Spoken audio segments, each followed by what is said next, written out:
कर जोरूं विनती करूं, धरूं चरण पर शीश। गुरु राम देवानंद जी महाराज ने दियो नाम बख्शीश। कोटि कोटि सिजदा करूं, कोटि कोटि प्रणाम। चरण कमल में राखियो, मैं बांदी जाम गुलाम। कूता तेरे दरबार का, मोतिया मेरा नाम। गले प्रेम की जेवड़ी, जांखें चौं जाऊं मैं। तो करो तो बावड़ू,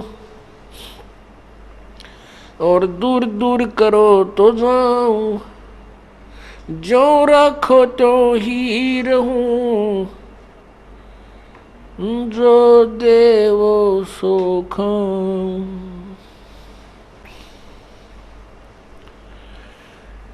जय इब के सतगुरु मिले, सब दुख आँखों रोए। चरणों ऊपर शीश धरूं, कहूं जो कहनी होए। कबीर गुरु जी मिलेंगे, पूछेंगे कुशलात। आद अंत की सब कहूं, अपने दिल की बात। गुरु जी तुम ना भूलियो, चाहे लाख लोग मिल जाए। हमसे तुमको बहुत है, तुमसे हमको नाई। तुम्हारे विसारे क्या बने, किसकी शरण में जाऊं। शिव बिरंच मुनि नारदा, तिनके हृदय न समाऊं।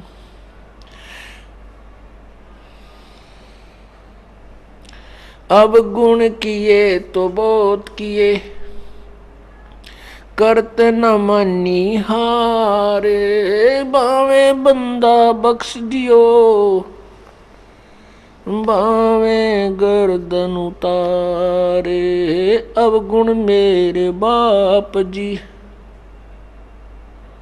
बख्शो गरीब नवाज। जो मैं पूत कपूत हूँ, बहुर पिता को लाज।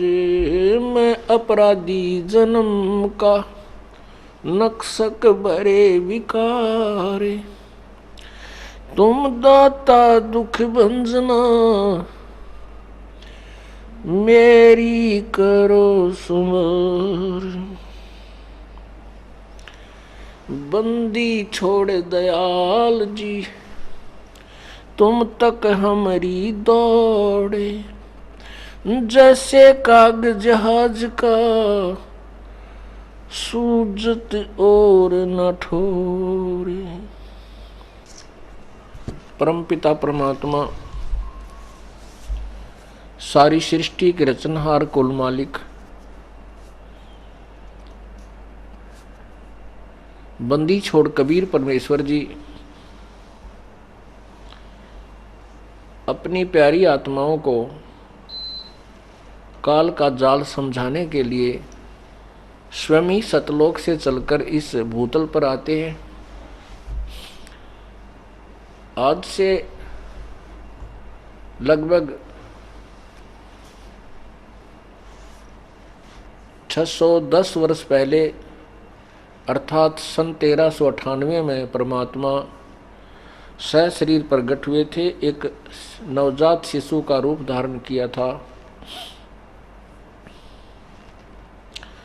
फिर एक लीला में जीवन, मनुष्य का जीवन जैसी लीला करके उन्होंने तत्व ज्ञान प्रचार किया था।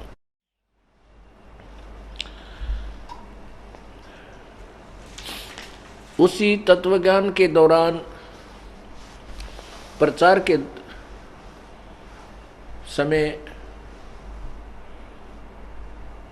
हिंदू और मुसलमान पुण्यात्माओं को परमात्मा ने उन्हीं के सदग्रंथों की सच्चाई बताने की चेष्टा की कि आपके सदग्रंथों में ऐसा लिखा है और आपके गुरु पीर काजी मुल्ला ऋषि ये इनसे भी परिचित नहीं है। ये केवल आपको दंत कथा सुना रहे हैं। उसी के दौरान उसी के विषय में आप सुबह सत्संग सुन रहे थे। उसमें परमात्मा ने हिंदुओं के विषय में भी बताया कि जो साधना ये आप लोग करते हो, जो हठ योग करके जंगल में जा बैठते हो, ये आपके सदग्रंथों में भी मना है।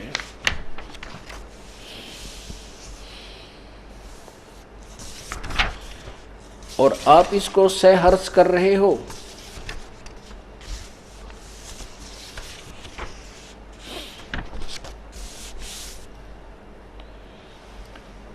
जैसा कि आपने पवित्र श्रीमद् देवी भागवत अर्थात देवी पुराण में पढ़ा, प्रथम स्कंद अध्याय नंबर 4 पृष्ठ 28-29 पे भगवान विष्णु खुद कह रहे हैं कि मैं घोर तप करता हूँ। नारद जी बता रहे हैं कि मेरे पिता ब्रह्मा जी ने भगवान विष्णु को घोर तप करते हुए देखा। उनसे पूछा कि आप खुद भगवान हो, सारे देवों के देव हो, आप किसकी भक्ति कर रहे हो? तब उन्होंने बताया कि मैं तो ज़्यादा समय तप करने में लगा रहता हूँ, हठ योग। जबकि हमारे पवित्र सदग्रंथ पवित्र गीता जी हमें बताती है कि तप करना ये हठ योग है। देखिएगा गीता जी अध्याय नंबर 4 के अध्याय नंबर 3 में आप देखिएगा श्रीमद् भगवत गीता अध्याय नंबर 3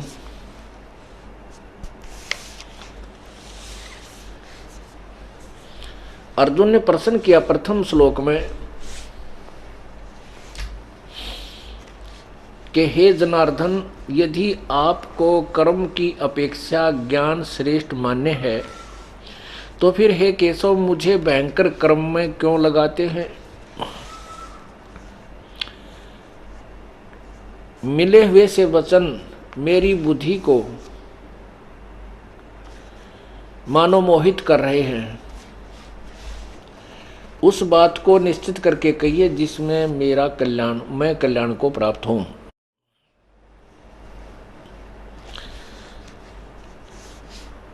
अब गीता ज्ञान दाता ने उत्तर दिया अध्याय नंबर 3 के श्लोक 3 में, हे निष्पाप, इस लोक में दो प्रकार की निष्ठा मेरे द्वारा कही गई है।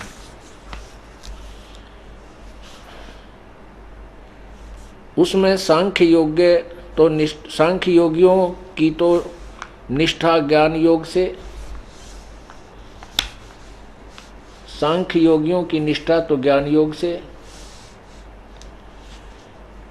मेरे द्वारा पहली कही गई उनमें से सांख्य योग की निष्ठा तो ज्ञान योग से और योगियों की निष्ठा कर्म योग से है। फिर क्या बताया कि मनुष्य, अब 3 के 4 में, मनुष्य न तो कर्मों का आरंभ किए बिना निष्कर्मता को प्राप्त यानी योग निष्ठा को प्राप्त हो सकता है और न कर्मों के केवल त्याग मात्र से सिद्धि यानी सांख्य निष्ठा को प्राप्त होता है। 5 में कहा है कि निसंदेह कोई भी मनुष्य किसी भी काल में क्षण मात्र भी बिना कर्म किए नहीं रहता, क्योंकि सारा मनुष्य समुदाय प्रकृति जनित गुणों द्वारा परवश हुआ कर्म करने के लिए बाध्य किया जाता है। फिर क्या बताता है,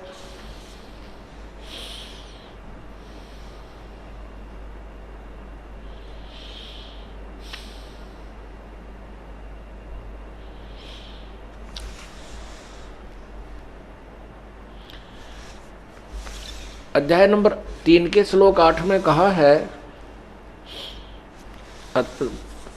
अध्याय नंबर 3 के श्लोक नंबर 5-6 में कहा है, जो मूढ़ मनुष्य मूर्ख व्यक्ति समस्त इंद्रियों को हठपूर्वक ऊपर से रोककर मन से उन इंद्रियों के विषय का चिंतन करता रहता है, वह मिथ्याचारी अर्थात ढोंगी, दम्भी माने ढोंगी कहा जाता है। आगे देखो, किंतु हे अर्जुन, जो मन से इंद्रियों को वश में करके अनासक्त हुआ समस्त इंद्रियों द्वारा कर्म योग का आचरण करता है, वही श्रेष्ठ है। इसमें क्या है, 6 में कहा है कि मूर्ख लोग, तीसरे अध्याय के 6 श्लोक में कहा कि मूर्ख लोग एकांत स्थान पर बैठ कर और ढोंग करते हैं, दम्भ करते हैं, हठ योग करते हैं, इंद्रियों को रोकने की चेष्टा करते हैं और मन उनका पता नहीं कहाँ कहाँ घूमता रहता है, वो कर नहीं सकते। इसलिए मन से यानी ज्ञान से फिर मन रुकता है, क्योंकि ज्ञान योग पर महत्व दिया जा रहा है और ज्ञान से मन रुकता है और सभी इंद्रियों को अपने कर्म में लाए रखे, काम करता रहे और भक्ति भी करता रहे, कर्म योग का आचरण करता हुआ। कर्म योग माने अपने कर्तव्य कर्म को करते हुए अपना भजन भी करता रहे। अब आगे स्पष्ट किया तीसरे के 8 में, ये 8 अध्याय श्लोक है, तू शास्त्र विहित यानी शास्त्र अनुसार कर्तव्य कर्म कर, शास्त्र अनुसार कर्तव्य कर्म कर, क्योंकि कर्म न करने की अपेक्षा कर्म करना श्रेष्ठ है तथा कर्म न करने से तेरा निर्वाह, शरीर निर्वाह भी तो नहीं सिद्ध होगा। अब सिद्ध हो गया कि जो यह हठ योग ब्रह्मा विष्णु महेश भी किया करते थे, अन्य ऋषि जन भी करते थे, ये शास्त्र विरुद्ध साधना थी। और ये भी स्पष्ट है कि विष्णु जी को ज्ञान ही नहीं, वो कहता मैं देवी से ऊपर किसी को भगवान नहीं मानता, और देवी कहती है वो परमात्मा कोई और है, उसकी पूजा करनी चाहिए, वही उपास्य इष्ट आपका होना चाहिए। पुण्यात्माओं, ये बहुत ही उलझा हुआ ज्ञान था, अब सुलझेगा, इसका बार बार रिवीजन किया जाएगा, इसकी आवृत्ति की जाएगी, तब सभी पुण्यात्मा इससे परिचित होंगे। और जिन्होंने ये कई बार सुन रखा है उनको ज्ञान यज्ञ का लाभ मिल रहा है, आत्मा गदगद हो रही है, प्रभु की चर्चा आपको सुनाई जा रही है। ये देखिएगा श्रीमद् देवी भागवत,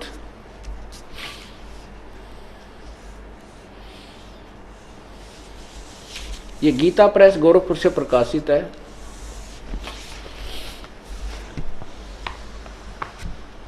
संपादक है हनुमान प्रसाद पोदार, चिमन लाल गोस्वामी।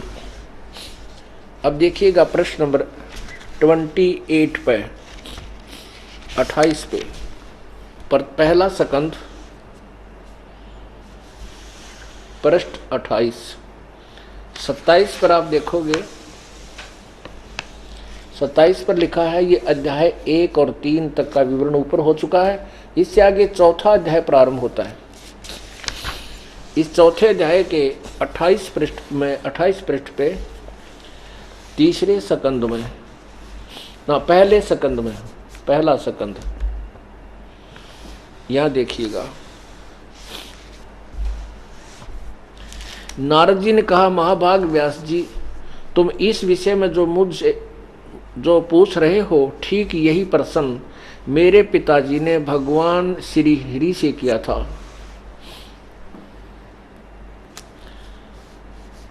देवादिदेव भगवान जगत के स्वामी हैं, लक्ष्मी जी उनकी सेवा में उपस्थित रहती हैं, दिव्य कौस्तुमणि उनकी शोभा बढ़ाती है, वे शंख चक्र और गदा लिए रहते हैं, पीतांबर धारण करते हैं, पीतांबर, 4 भुजाएं हैं, वक्ष स्थल पर श्री वत्स का चिन्ह, चमकता रहता है। वे चराचर जगत के आश्रय दाता हैं, जगत गुरु। ओहो, जगत गुरु एवं देवताओं के भी देवता हैं। ऐसे जगत प्रभु भगवान श्री हरि महान तप कर रहे थे। ओहो, महान तप कर रहे थे, उनकी समाधि लगी थी। यह देखकर मेरे पिता ब्रह्मा जी को बड़ा आश्चर्य हुआ तथा अतः उन्होंने उनसे जानने की इच्छा प्रकट की। ब्रह्मा जी ने पूछा, प्रभु आप देवताओं के अध्यक्ष, जगत के स्वामी, भूत भविष्य एवं वर्तमान के सभी जीवों के एकमात्र शासक हैं। भगवान आप फिर क्यों तपस्या कर रहे हैं और किस देवता की आराधना में ध्यान मग्न है? मुझे असीम आश्चर्य तो यह हो रहा कि आप देवेश्वर एवं सारे संसार के शासक होते हुए भी समाधि लगाए बैठे हैं। अब इसको शॉर्ट में सुनाते हैं। ब्रह्मा जी के विनीत वचन सुनकर भगवान श्री हरि उनसे कहने लगे, ब्रह्मन सावधान होकर सुनो, मैं अपने मन का विचार व्यक्त करता हूँ। देवता, दानव, मानव सब यही जानते हैं कि तुम सृष्टि करते हो, मैं पालन करता हूँ और संकर संहार क्या करते हैं। किंतु फिर भी वेद के पारगामी मनुष्य पुरुष अपनी युक्ति से यह सिद्ध करते हैं कि रचने, पालने और संहार करने की यह योग्यता जो हमें मिली है उसकी अधिष्ठात्री शक्ति देवी है, दुर्गा है। वे कहते हैं कि संसार की सृष्टि करने के लिए तुम में राजसी शक्ति का संचार हुआ है, मुझे सात्विक शक्ति मिली है और रुद्र में तामसी शक्ति का आविर्भाव हुआ है। ये भी सिद्ध हो रहा है कि समय स्वीकार कर रहे हैं कि रजगुण ब्रह्मा है, सतगुण विष्णु, तमगुण शिव जी है। उस शक्ति के अभाव में तुम इस संसार की सृष्टि नहीं कर सकते, मैं पालन करने में सफल नहीं हो सकता और रुद्र से संहार कार्य भी संभव नहीं, होना भी संभव नहीं। ब्रह्मा जी हम सभी उस शक्ति के सहारे ही अपने कार्य में सदा सफल होते हैं आए हैं। सुअर्थ प्रत्यक्ष और परोक्ष दोनों ही उदाहरण मैं तुम्हारे सामने रखता हूँ। सुनो, यह निश्चित बात है कि उस शक्ति के अधीन होकर ही मैं प्रलय काल में इस शेष नाग की सैया पर सोता और सृष्टि करने के अवसर आते ही जाग जाता हूँ। मैं सदा तप करने में लगा रहता हूँ, उस शक्ति के शासन से कभी मुक्त नहीं रहता। कभी अवसर मिला तो लक्ष्मी के साथ सुखपूर्वक समय बिताने का सौभाग्य प्राप्त होता है। मैं कभी तो दानवों के साथ युद्ध करता रहता हूँ। अखिल जगत को भय पहुँचाने वाले दैत्यों के विकराल शरीरों को शांत करना मेरा परम कर्तव्य हो जाता है। आगे बता रहे हैं, 29 नंबर पर चल रहा भी है। मुझे सब प्रकार से शक्ति के अधीन होकर रहना पड़ता है। उन्हीं भगवती शक्ति का मैं निरंतर ध्यान करता हूँ। ब्रह्मा जी, मेरी जानकारी में इन भगवती शक्ति से बढ़कर दूसरे कोई देवता नहीं। जय हो। अपने आत्मा विष्णु जी को जगत गुरु लिखा है, देवेश्वर लिखा है, सब देवों के देव लिखा है। और ये कहते हैं कि मैंने तो सुना है, वेद के जो तत्वदर्शी संत हैं वो कहते हैं कि ब्रह्मा विष्णु महेश असमर्थ हैं सतिथि, संहार और सृष्टि करने में, और दुर्गा ही उनकी मुख्य कारण है। उसी से भक्ति करके, उससे शक्ति प्राप्त करके ही वो कार्य करते हैं। और ये क्या कहते हैं कि मेरी जानकारी में इस भगवती शक्ति यानी दुर्गा से ऊपर कोई परमात्मा को नहीं, मैं इसी का ध्यान करता हूँ। आलिया निचोड़ श्री विष्णु जी के ज्ञान का इसकी सतह मिल गई। अब देवी भागवत में ही 7वें स्कंद में और 562 पृष्ठ पे आप देखिएगा, ये है 7वां स्कंद। सुबह भी दिखाया था दास ने, ये 7वां स्कंद और 562 पृष्ठ, और ये 7वें स्कंद का 36वां अध्याय है। 35 यहाँ समाप्त हुआ, ये 36 यहाँ प्रारंभ होता है। अब देवी कह रही है, श्री देवी जी कहने लगी, पर्वतराज इस प्रकार युक्त होकर मुझ ब्रह्म रूपा देवी का ध्यान करें। यह ध्यान आसन पर भली भांति बैठकर अतुकी भक्ति के साथ करना चाहिए। अब देखो देवी क्या भ्रमित कर रही है, देवी के ज्ञान की सतह की देख लो। अब ये कहती है एक आसन पर बैठकर साधना करनी चाहिए, जबकि गीता जी मना कर रही है कि एक स्थान पर बैठकर तू साधना करता रहेगा, तेरी जीवन निर्वाह कैसे होगा।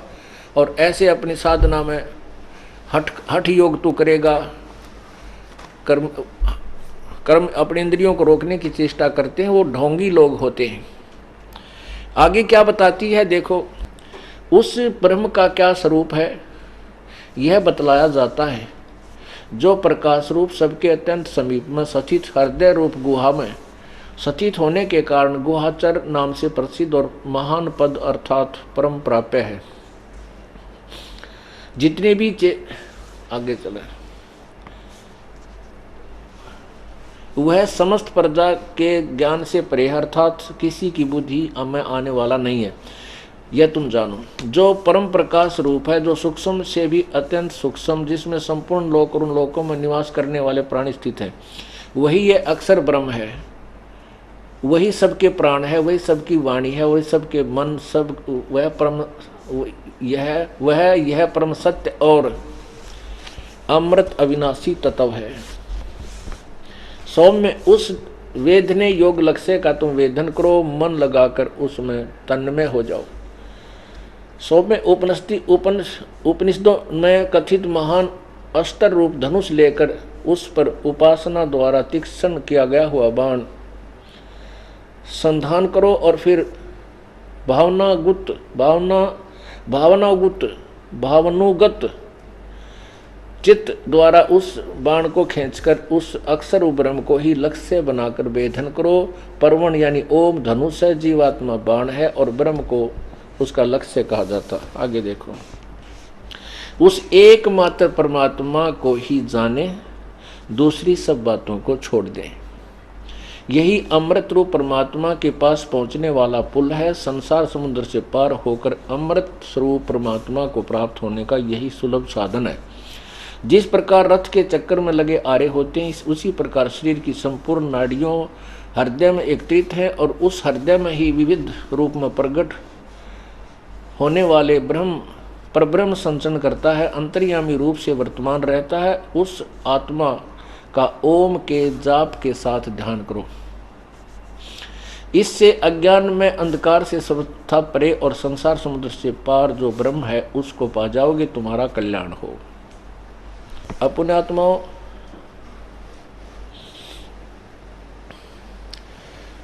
श्री विष्णु जी कह रहे हैं मैं तो दुर्गा से ऊपर भगवान नहीं मानता, इसी की पूजा में लगा रहता हूं। और दुर्गा कह रही है कि उस परमात्मा की भक्ति करो। पहले तो बंडावा है कि मेरी भक्ति कर, फिर कहना वो भगवान है ना, वो सर्वश्रेष्ठ है, उसी की साधना करनी चाहिए, उसी और सब बातों को त्याग दे, उसका ये जाप है, उसका ओम नाम है। अब ये खिचड़ी ज्ञान था हमारे इन देवताओं के पास, फिर ऋषियों के पास क्या होगा, वो तो इन्हीं के साधक रहे।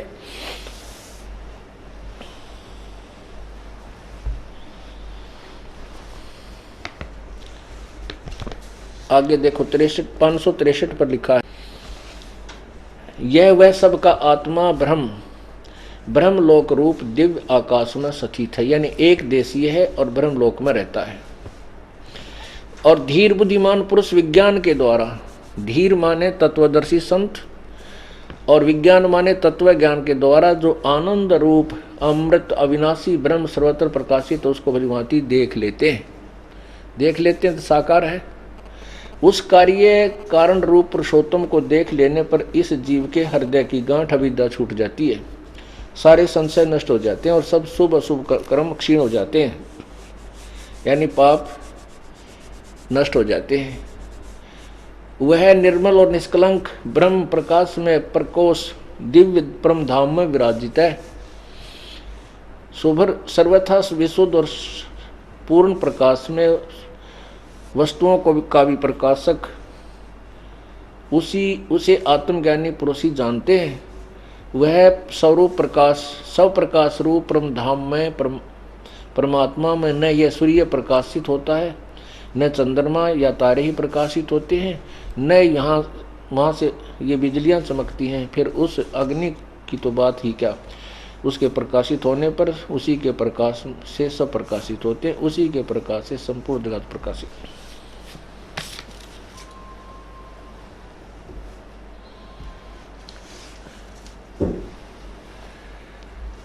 अब ये तो आपने हमारे देवताओं के ज्ञान सुन लिए। विष्णु जी कहता मैं घोर तप को तपता हूं, और गीता जी में मना किया है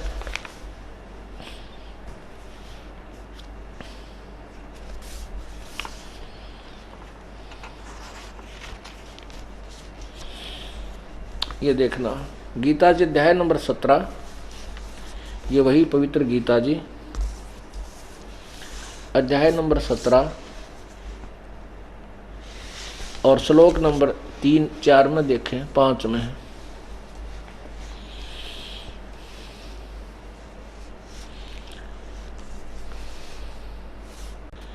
वैसे तो हम यहां से शुरू करते हैं 16वें के 23 से। 16वें के 23 में कहा है कि जो पुरुष यानी साधक शास्त्र विधि को त्याग कर अपनी इच्छा से मनमाना आचरण करता है, वह न सिद्धि को प्राप्त होता है और न परम गति को और न सुख को ही, अर्थात उसकी साधना यूजलेस, व्यर्थ है। आगे देखना 24 में कहा है, अध्याय नंबर 16 के और श्लोक 24 में कहा है, इससे तेरे लिए कर्तव्य और अकर्तव्य की व्यवस्था में शास्त्र ही प्रमाण है। ऐसा जानकर तू शास्त्र विधि से नियत कर्म ही करने योग्य है। क्या कहा है कि शास्त्र विधि को त्याग कर जो मनमानी घोर तप या साधना करते हैं, किसी प्रकार का भी मंत्र जाप करते हैं, वो उनकी साधना व्यर्थ है। ना उनको कोई सुख होता है, ना उनकी गति होती है, ना ही उनको कोई सिद्धि प्राप्त होती है। इसलिए जो शास्त्रों में लिखे हुए प्रमाण हैं उन्हीं के अनुसार साधना कीजिए, और जो उनमें करने योग्य हैं, जो नहीं करने वाले हैं, उन्हीं का आचरण कीजिए। जो अकर्तव्य कर्म है उनको त्याग दीजिए, जो करने योग्य भक्ति है उसको ग्रहण कीजिए।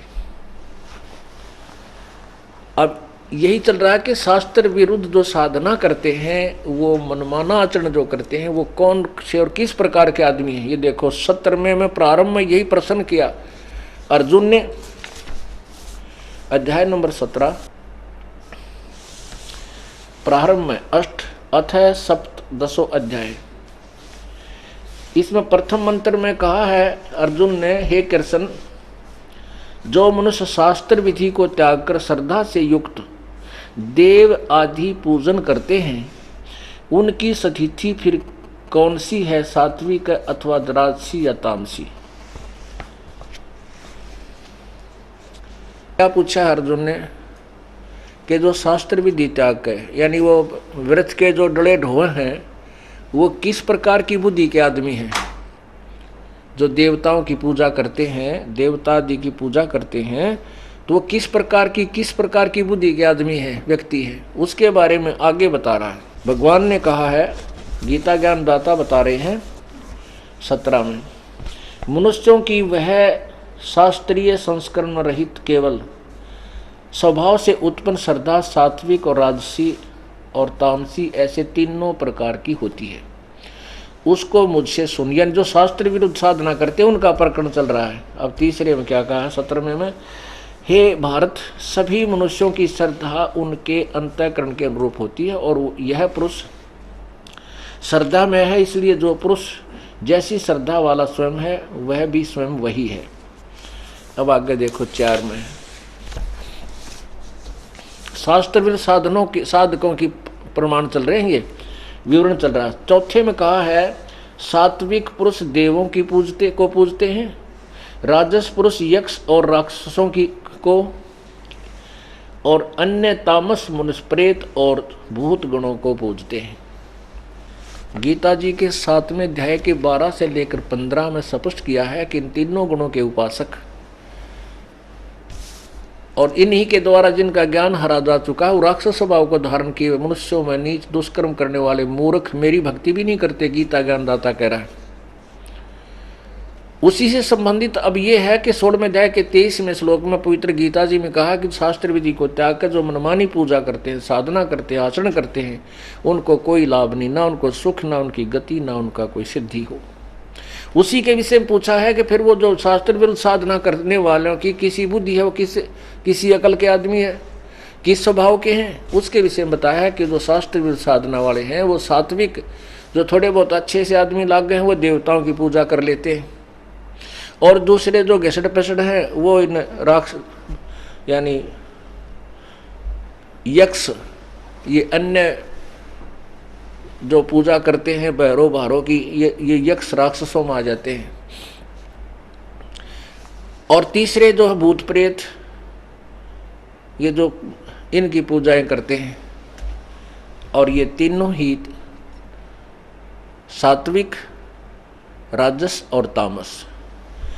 अब 5वें में क्या कहा है देखना, अध्याय नंबर 3 के 17 के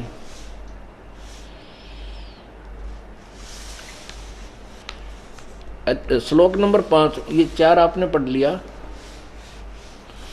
4 में आपने पढ़ा कि सात्विक पुरुष देवों की पूजा करते हैं, जो ठीक सी बुद्धि के ठीक से आदमी लगे हैं वो देवताओं को पूजते हैं और राक्षस पूजते हैं। राजस पुरुष यक्ष और राक्षसों की पूजा करते हैं।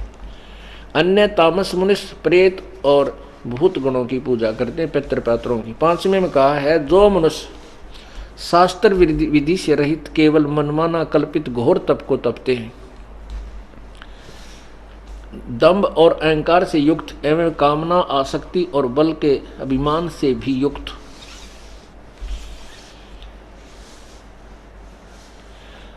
शरीर रूप से सतीत भूतों के समुदाय और अंतःकरण में सतीत मुझ परमात्मा को भी वाले उन अज्ञानियों को असुर स्वभाव वाले जान।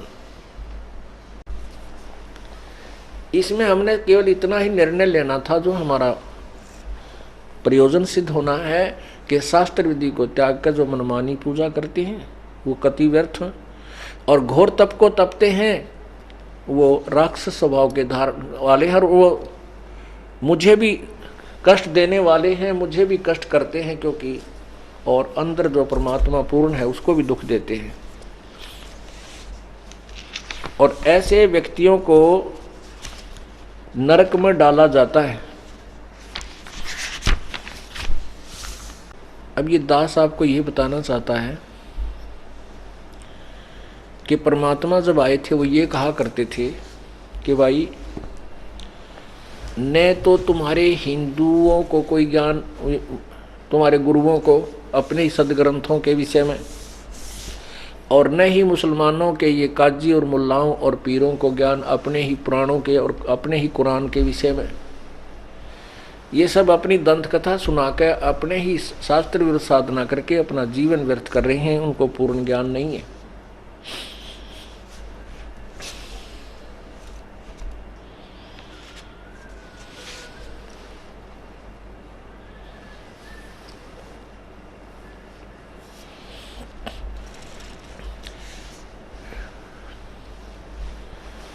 जैसे आपने सुबह के सत्संग में सुना था, मुसलमान मद्दारी रोला भूल गए हैं मुर्शिद मौला, मुसलमस्त फिरावे पीरा गल में लंगर जो लोहो जंजीरा।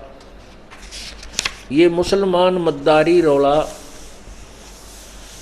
और भूल गए हैं मुर्शिद मौला। है पवित्र कुरान शरीफ सूरत फुरकानी नंबर 25 आयत नंबर 52 से 59 तक आपके समक्ष पढ़कर सुनाएंगे। परमात्मा कबीर जी ने जिस समय सिकंदर लोधी का असाध्य रोग ठीक किया और स्वामी रामानंद जी का शीश सिकंदर लोधी ने धड़ से अलग कर दिया था, काट दिया था, उनको हत्या कर दी थी।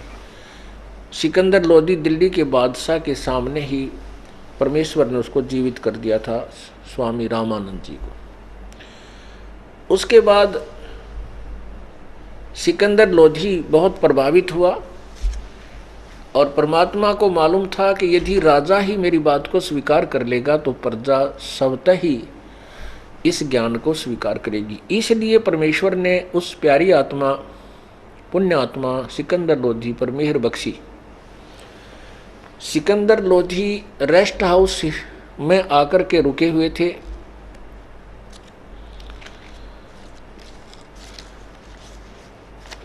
बनारस में, और सवेरे भगवान कबीर परमेश्वर जी भी वहाँ चले गए, क्योंकि उन्होंने सिकंदर लोधी के साथ दिल्ली आने का प्रॉमिस किया था। सिकंदर लोधी ने परमेश्वर से उपदेश ले लिया था। सिकंदर लोधी परमेश्वर कबीर जी के शिष्य बन गए थे। परमेश्वर सुबह सुबह जब वहां पहुंचे, सिकंदर लोधी ने पूछा कि प्रभु, मेरा असाध्य रोग किसी से ठीक नहीं हुआ था। सभी मुसलमान पीरों ने, मुल्लाओं ने, सभी ने अपनी जो क्रिया करनी थी वो सभी कर ली, सभी जंतर मंतर किए, और जितने भी कोई बलि वगैरह चढ़ानी थी हमने सारी कर दी। फिर वेदों से खूब इलाज करवाया। फिर हिंदू संतों से भी मैंने अपनी आध्यात्मिक क्रिया से स्वस्थ होने की प्रार्थना की। वो भी अपनी सब क्रियाएं करके थक चुके। हे परमात्मा, आपके सप्रस मात्र से, आपके आशीर्वाद मात्र से ये दास स्वस्थ हो गया। परमात्मा, ये कारण क्या है? क्या इनके पास साधना शक्ति भक्ति ठीक नहीं है? परमात्मा कहने लगे, साच कहूं तो जग मारण दावे और झूठ कही ना जाइयो।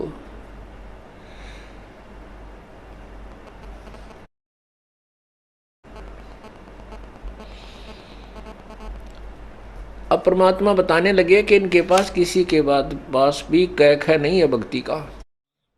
जो पूर्व जन्म के संस्कार युक्त हैं, पिछले जन्मों में कभी शास्त्र अनुकूल साधना की हुई है, वो आज या तो राजा बन गए हैं। कुछ ऐसा भी राज्य अंश होता है जो भक्ति के कारण भी प्राप्त होता है और अधिकतर तप से प्राप्त होता है। अन्य धार्मिक लोग होते हैं, वो धार्मिकता से प्रसिद्ध हो जाते हैं अपनी पिछली पुण्य कमाई तय। एका जंतर मंत्र से वो लाभ भी दे सकें। जैसे थोड़ा बहुत धनी हो, अपने जेब से 10-20 आदमियों ने 20-20 हजार रुपये देकर महिमा का पात्र तो बन जाएगा, लेकिन स्वयं कंगाल हो जाएगा। ऐसे ही ये ऋषि लोग, पीर लोग, गुरु लोग पिछले जन्मों की पुण्य कमाइयों से, शास्त्रानुकूल साधना से उस समय यानी वर्तमान में उस समय में लोगों में प्रभावित, लोगों में जो है अपना स्थान तो बना लेते हैं श्रद्धालुओं में, लेकिन वो अपना जीवन नष्ट कर रहे होते हैं। अब जैसे जितने भी वर्तमान के संत हैं, अब वर्तमान की, ये पिछले पुण्यकर्मी प्राणी हैं और अब इनके पास शास्त्र अनुकूल साधना है नहीं। ये पिछले संस्कारों से काल इनको बहका रहा है, इनको लूट रहा है, इनके जीवन को बर्बाद कर रहा है। ये कोई तो पिछले परंपरागत संतों की गद्दी पर बैठ कर प्रभु पाक गए, और है इनकी पिछले पुण्य कमाई, ये वो राजसी ठाठ इनको भगवान जरूर देगा जो इनके पिछले संस्कार वश हैं। भक्ति वाले जो अंश हैं वो अब इनको वो राजसी ठाठ देगा। दास ने जब ये मार्ग प्राप्त हुआ, उसके बाद बहुत से भक्तों और संतों, अन्य पंथों के भक्तों से भी हमारा मिलन हुआ, और उन्होंने बताया कि हमारे गुरुजी तो दिन में एक बार 1 घंटा बोलते हैं मुश्किल से, और दूर बैठे आशीर्वाद देकर अपनी गुफा में चले जाते हैं। कुछ कहते हैं कि हमारे गुरुजी बस महीने में 1 दिन सत्संग करते हैं या 6 महीने में 1 दिन करते हैं, और उनके पास ऐसी व्यवस्था है, बहुत लंबे लंबे चौड़े चौड़े आश्रम है, बड़ी लंबी लंबी गाड़ियां हैं, सब सुविधाएं हैं। तो वो पिछले जन्म के पुण्यकर्मी प्राणी थे, उनको भक्ति से ये राजसी ठाठ मिला हुआ है।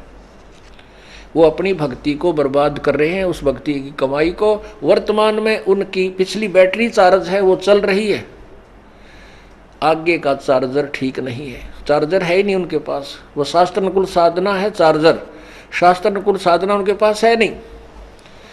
वो अपनी पिछले जन्म की पुण्य मलाई को खा रहे हैं और भविष्य को बर्बाद करके चले जाएंगे। ये काल का भयंकर जाल है। अब ये मानना को नहीं, क्योंकि लाखों शिष्य हो गए। अब इनको ये अपना जो चाहे गधे बनो चाहे कुत्ते, अब ये अपनी हार स्वीकार नहीं कर सकते। यदि ये संत जन, यदि ये भगवान के प्यारे हैं, भगवान से डरने वाले हैं और जनता का हित चाहते हैं, इनको चाहिए कि सच्चाई को स्वीकार करके स्वयं ऐलान कर दें कि भी हमने आज तक ये ज्ञान नहीं सुना था और हमारी साधना बिल्कुल गलत है। तो ये पाप के बागी नहीं रहेंगे। और फिर भी कोई मूर्ख चेला उनका चिपटा रहेगा तो मरो पड़ो बाढ़ में, उनके सिर पर भार नहीं।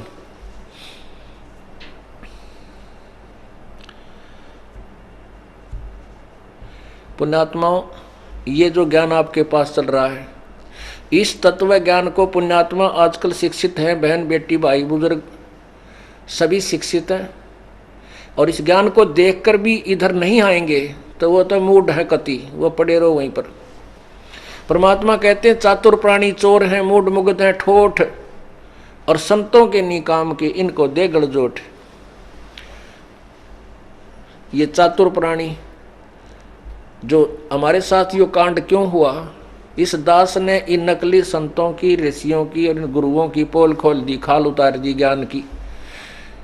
इन्होंने भूस भर रखा था, लिख रखा था उस समय काजू और किशमिश। वो लिख रहे थे हम भक्ति सही बताते हैं, और वो सारी शास्त्र विरोध थी। इसी कारण से इस दास का विरोध खूब जोर से शुरू हुआ। और जो पुण्यात्मा थी उस ज्ञान को सुन के इधर आ रही हैं, और जो अब भी उनके ऊपर आश्रित है, क्योंकि इतना ज्ञान उनको हुआ नहीं है, उनके पास संदेश नहीं पहुंचा होगा, शायद वही आत्मा भी रह रही होंगी। अन्यथा इस तत्व ज्ञान से अपने गुरुओं के ज्ञान को कंपेयर करके बुद्धिमान तो वहां रह नहीं सकता। और समझदार संकेत समझ जाता है। जैसे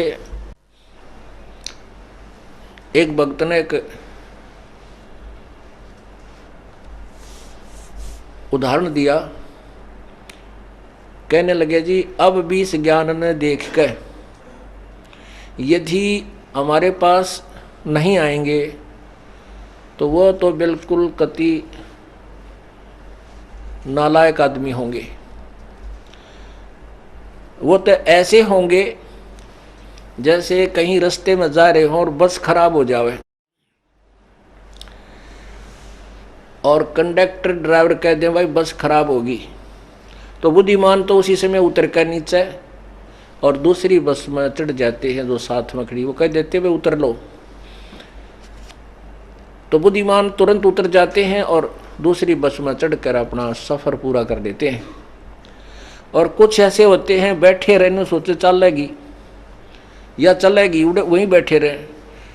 और कुछ वो फिर जब उतरा करें, जब ड्राइवर कंडक्टर भी उतर लें और वह भी दूसरी बस में चढ़ लें, जब वो पाछा उतरा करें, क्या तो सचमुच खराब है।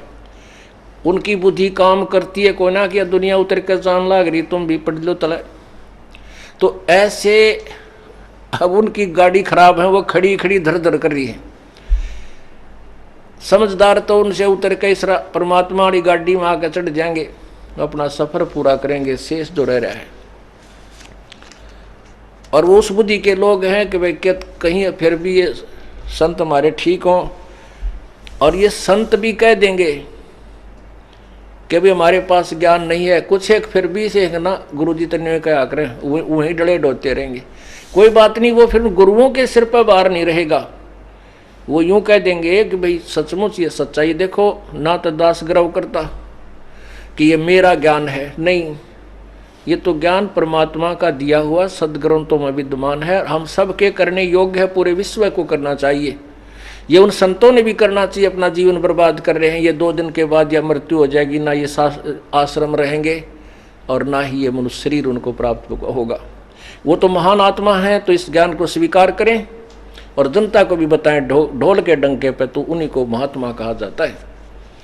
नहीं तो ये महात्मा नहीं है, ये चातुर प्राणी है।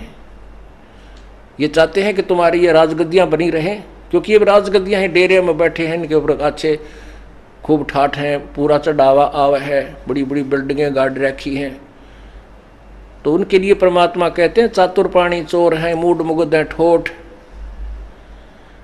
और फिर वो संतों के नहीं काम के, वो उनके दो गलजोट जो इस ज्ञान को समझ के और फिर भी उन चातुर प्राणी उन संतों के चिपके हुए हैं, कहते हैं वो वही मरण योग्य हैं, वहाँ पड़े रहो, हमारे काम के वो है नहीं, वो भक्ति योग प्राणी नहीं है।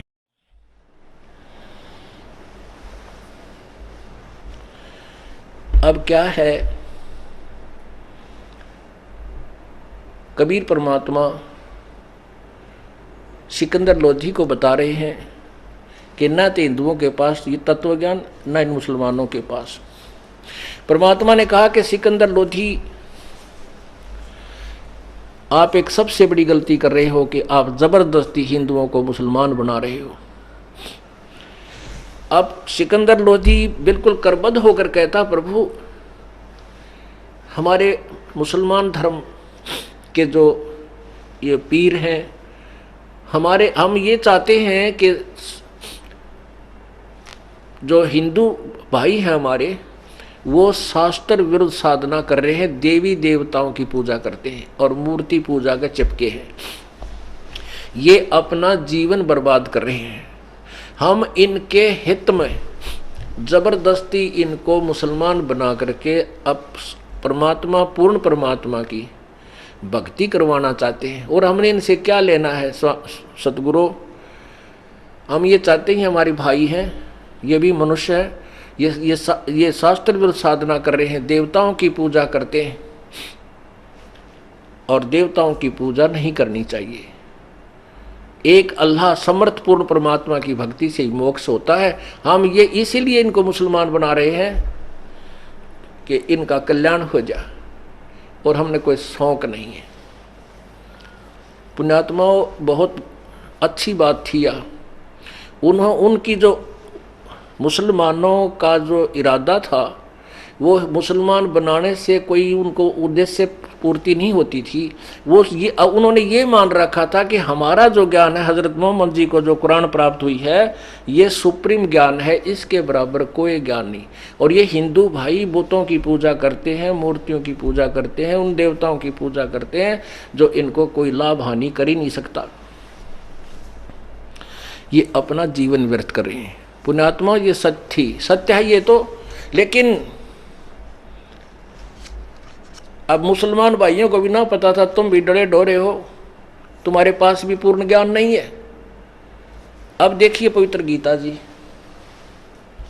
इसके बाद आपको कुरान शरीफ दिखाएंगे जो दोनों मेल कर हो जाएंगी। ये है पवित्र श्रीमद् भगवत गीता जी,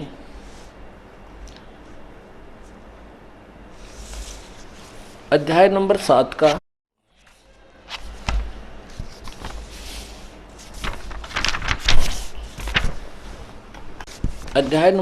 का श्लोक 12 से लेकर 15 तक और 20 से लेकर 23 तक आपको सुनाते हैं।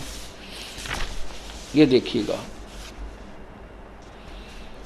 अध्याय नंबर 7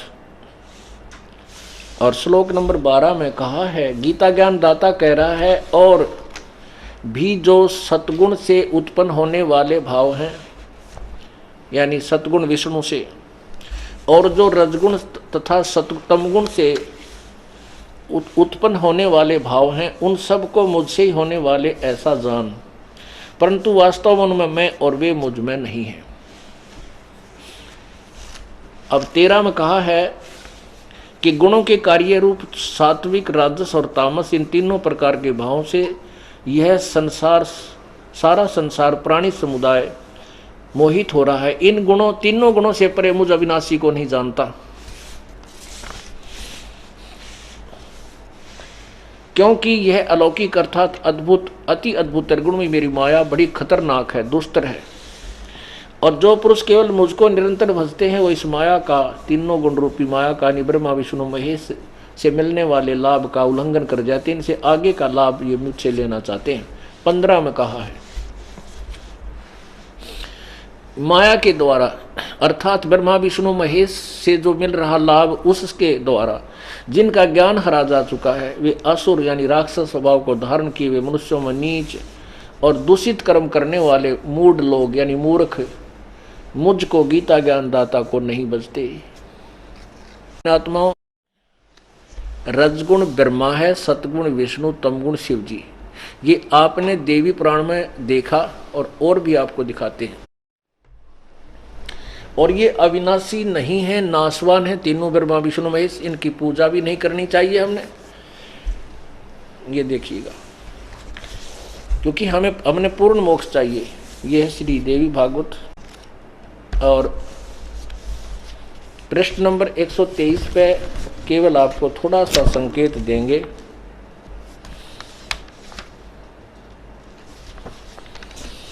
यह है यह तीसरा सकंद अध्याय 4 और 5 123 पृष्ठ पे विष्णु जी खुद कह रहे हैं, दुर्गा की महिमा करते हैं, तुम शुद्ध स्वरूपा हो, यह सारा संसार तुम इसे उद्भासित हो रहा है। मैं ब्रह्मा और शंकर हम सभी तुम्हारी कृपा से विद्यमान है। हमारा आविर्भाव मन जन्म, तिरोभाव मन मृत्यु हुआ करता है। केवल तुम ही नित्य हो, जगत जननी हो, प्रकृति और सनातनी देवी हो। भगवान शंकर बोले, देवी यदि महाभाग विष्णु तुम्ही से प्रकट हुए हैं तो उनके बाद उत्पन्न होने वाले ब्रह्मा भी तुम्हारे ही बालक हुए। फिर मैं तमोगुणी लीला करने वाला शंकर क्या तुम्हारी संतान नहीं हुआ? अर्थात मुझे भी उत्पन्न करने वाली तुम ही हो। अब देखो नीचे, इस संसार की सृष्टि, स्थिति और संहार में तुम्हारे गुण सदा समर्थ हैं। उन्हीं तीनों गुणों से उत्पन्न हम, रजगुण ब्रह्मा, सदगुण विष्णु, तमगुण शिव जी, ब्रह्मा विष्णु एवं शंकर नियमानुसार कार्य में तत्पर रहते हैं।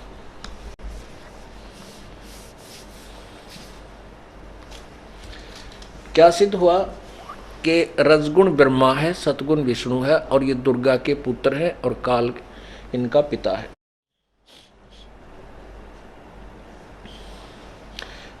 और स्पष्ट करते हैं, ये श्री देवी पुराण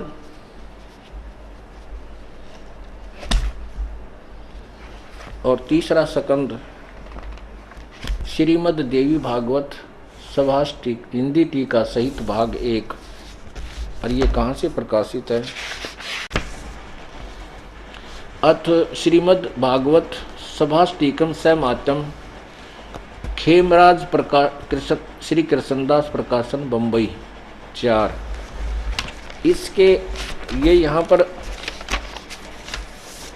देखिएगा, श्रीमद्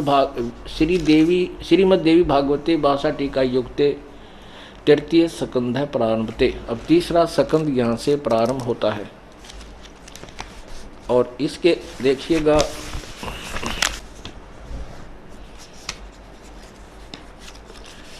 अध्याय नंबर 5 में यहाँ क्या लिखा है, और ये पृष्ठ नंबर इसका यहाँ है 11 पे।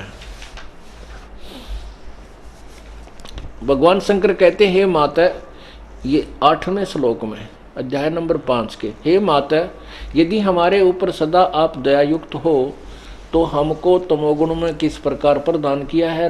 ब्रह्मा रजगुण और हरि सतगुण युक्त क्यों किए हैं? युक्त किए हैं। अब देखो, ये हिंदी पढ़ी आपने 8वें श्लोक की।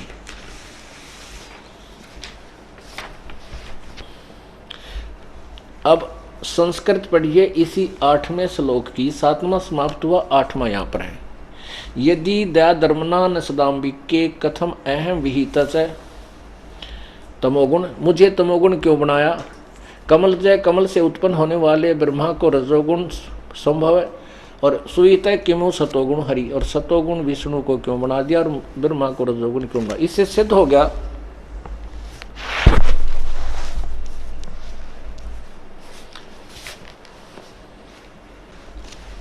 पवित्र श्रीमद् देवी भागवत पुराण ने सिद्ध कर दिया कि रजगुण ब्रह्मा है, सतगुण विष्णु, तमगुण शिव जी, और तीनों नासवान है, अविनाशी नहीं है।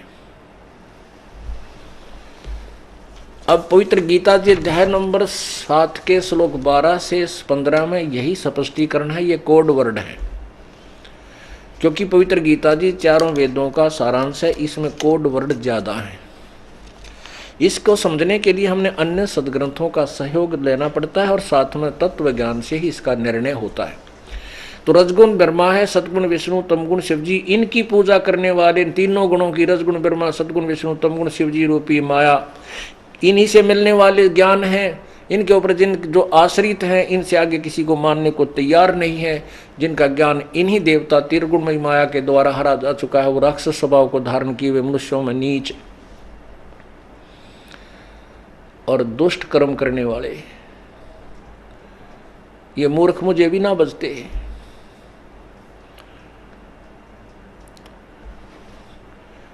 अब इनको ऐसा क्यों कहा, प्रमाण दीजिए। जैसे रजगुण ब्रह्मा की उपासना हिरण्यकशिपु ने की है, वो राक्षस कहलाया, कैसे दुष्ट कर्म किए। तमगुण शिवजी की पूजा रावण ने की, राक्षस कहलाया, और कैसे जुल्म किए, जगत जननी को उठा लिया, अपनी मां का अपहरण कर लिया। और एक भस्मागिरी नाम के तपस्वी थे, भगवान शिव के द्वार के ऊपर साधना की, 12 वर्ष उल्टा सिर, ऊपर सिर पैर करके नीचे सिर। 12 वर्ष के बाद पार्वती के कहने से भगवान शिव ने कहा कि मांग भस्मागिरी, क्या मांगता है। भस्मागिरी ने कहा कि वचनबद्ध हो प्रभु, तब मैं कुछ मांगू। अब भगवान शिव जी ने सोचा भी भगत है, एक आधी सिद्धि मांग लेगा और क्या मांगेगा यो। कहने लगे भाई तथास्तु, मैं वचनबद्ध हो गया। तब सीधा खड़ा हो गया, छोड़ कर तप ने कहने लगा आप ये भस्म कड़ा मुझे दे दो। भगवान शिव के पास एक ऐसा कड़ा था, ऐसा कंडा था कि उसको किसी के सिर पे, किसी के ऊपर ऐसे करके भस्म कह दिया जाए तो वो भस्म कर देता था, उसकी राख बना देता था, फूंक देता था। इस बात का पता था भस्मागिरी ने, और भस्मागिरी चाहता था कि मैं ये कड़ा प्राप्त करके शिव जी ने मार दूं और पार्वती को पत्नी बनाऊं। उसकी सुंदर पत्नी, बहुत सुंदर औरत है।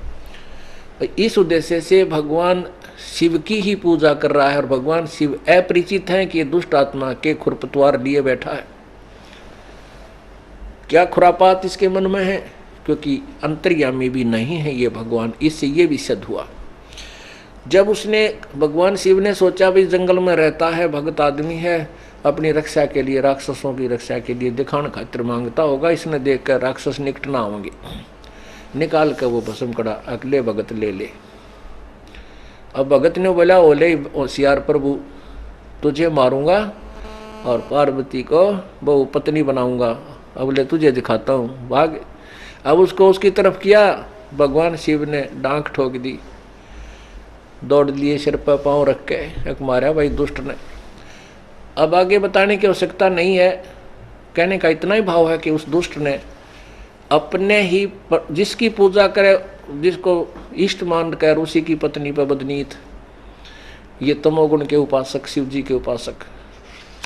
फिर भस्मागिरी भगवान ने आकर के पार्वती रूप बना करके उसको मारा, उसी के उस कड़े से उसको खत्म करवा दिया। ऐसे ही आपको सुबह कथा सुनाई थी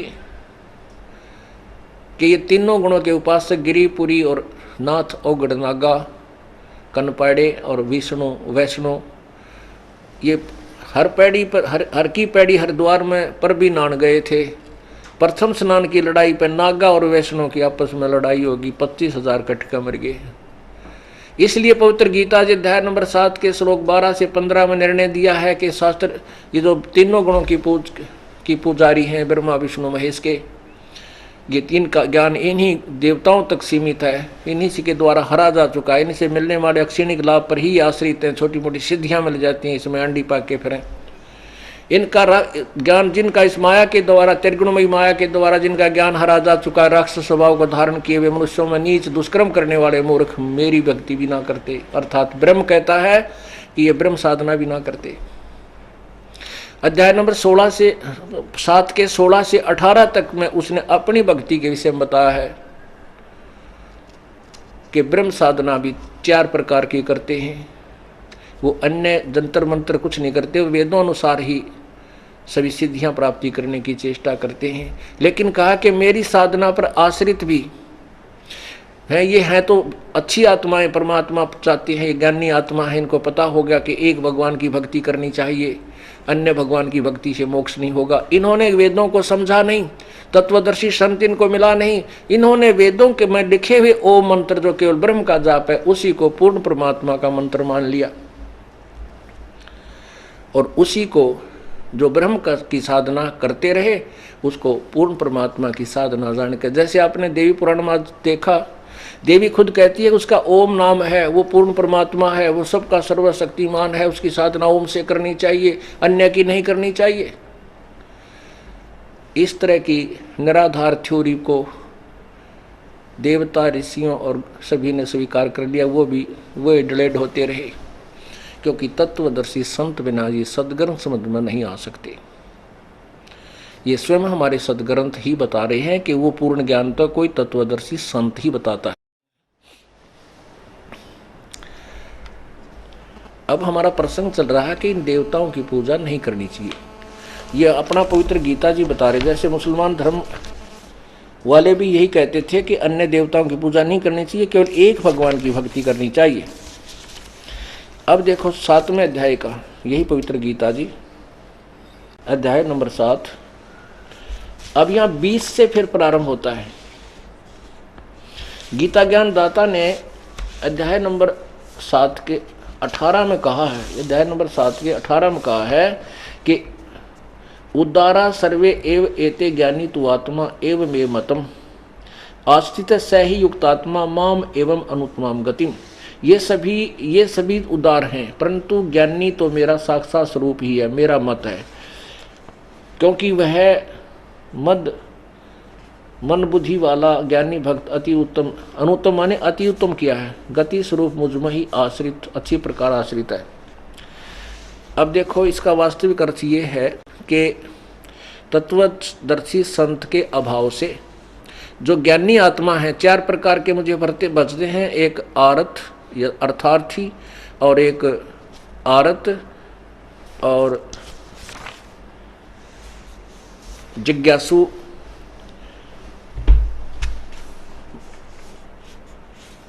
आरत, जिज्ञासु, अर्थार्थी और ज्ञानी, ये 4 प्रकार के मेरी भक्ति करते हैं। आरत तो वो होते हैं जो संकट निवारण के लिए वेदों के ही मंत्रों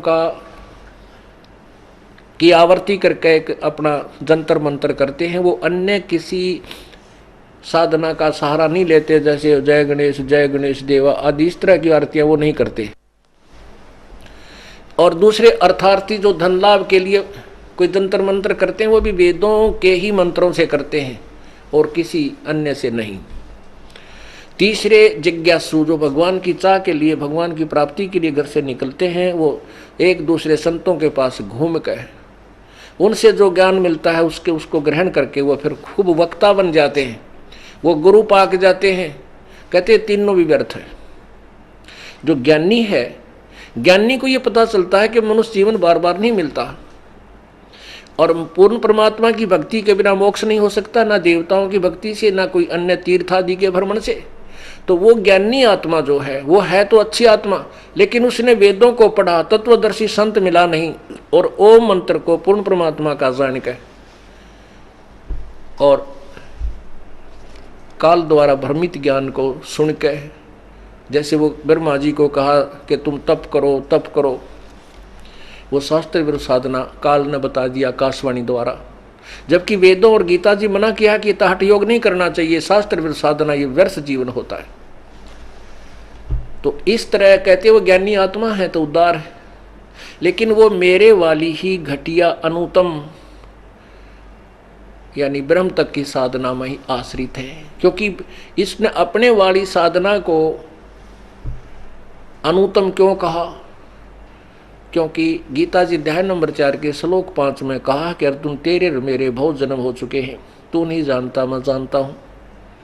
अर्थात इसे पूर्ण मोक्ष नहीं है, और पूर्ण मोक्ष बिना ये कर्म का दंड और ये दुख सुख नहीं मिट सकते, जो यहाँ के दुख हैं ये कट नहीं सकते।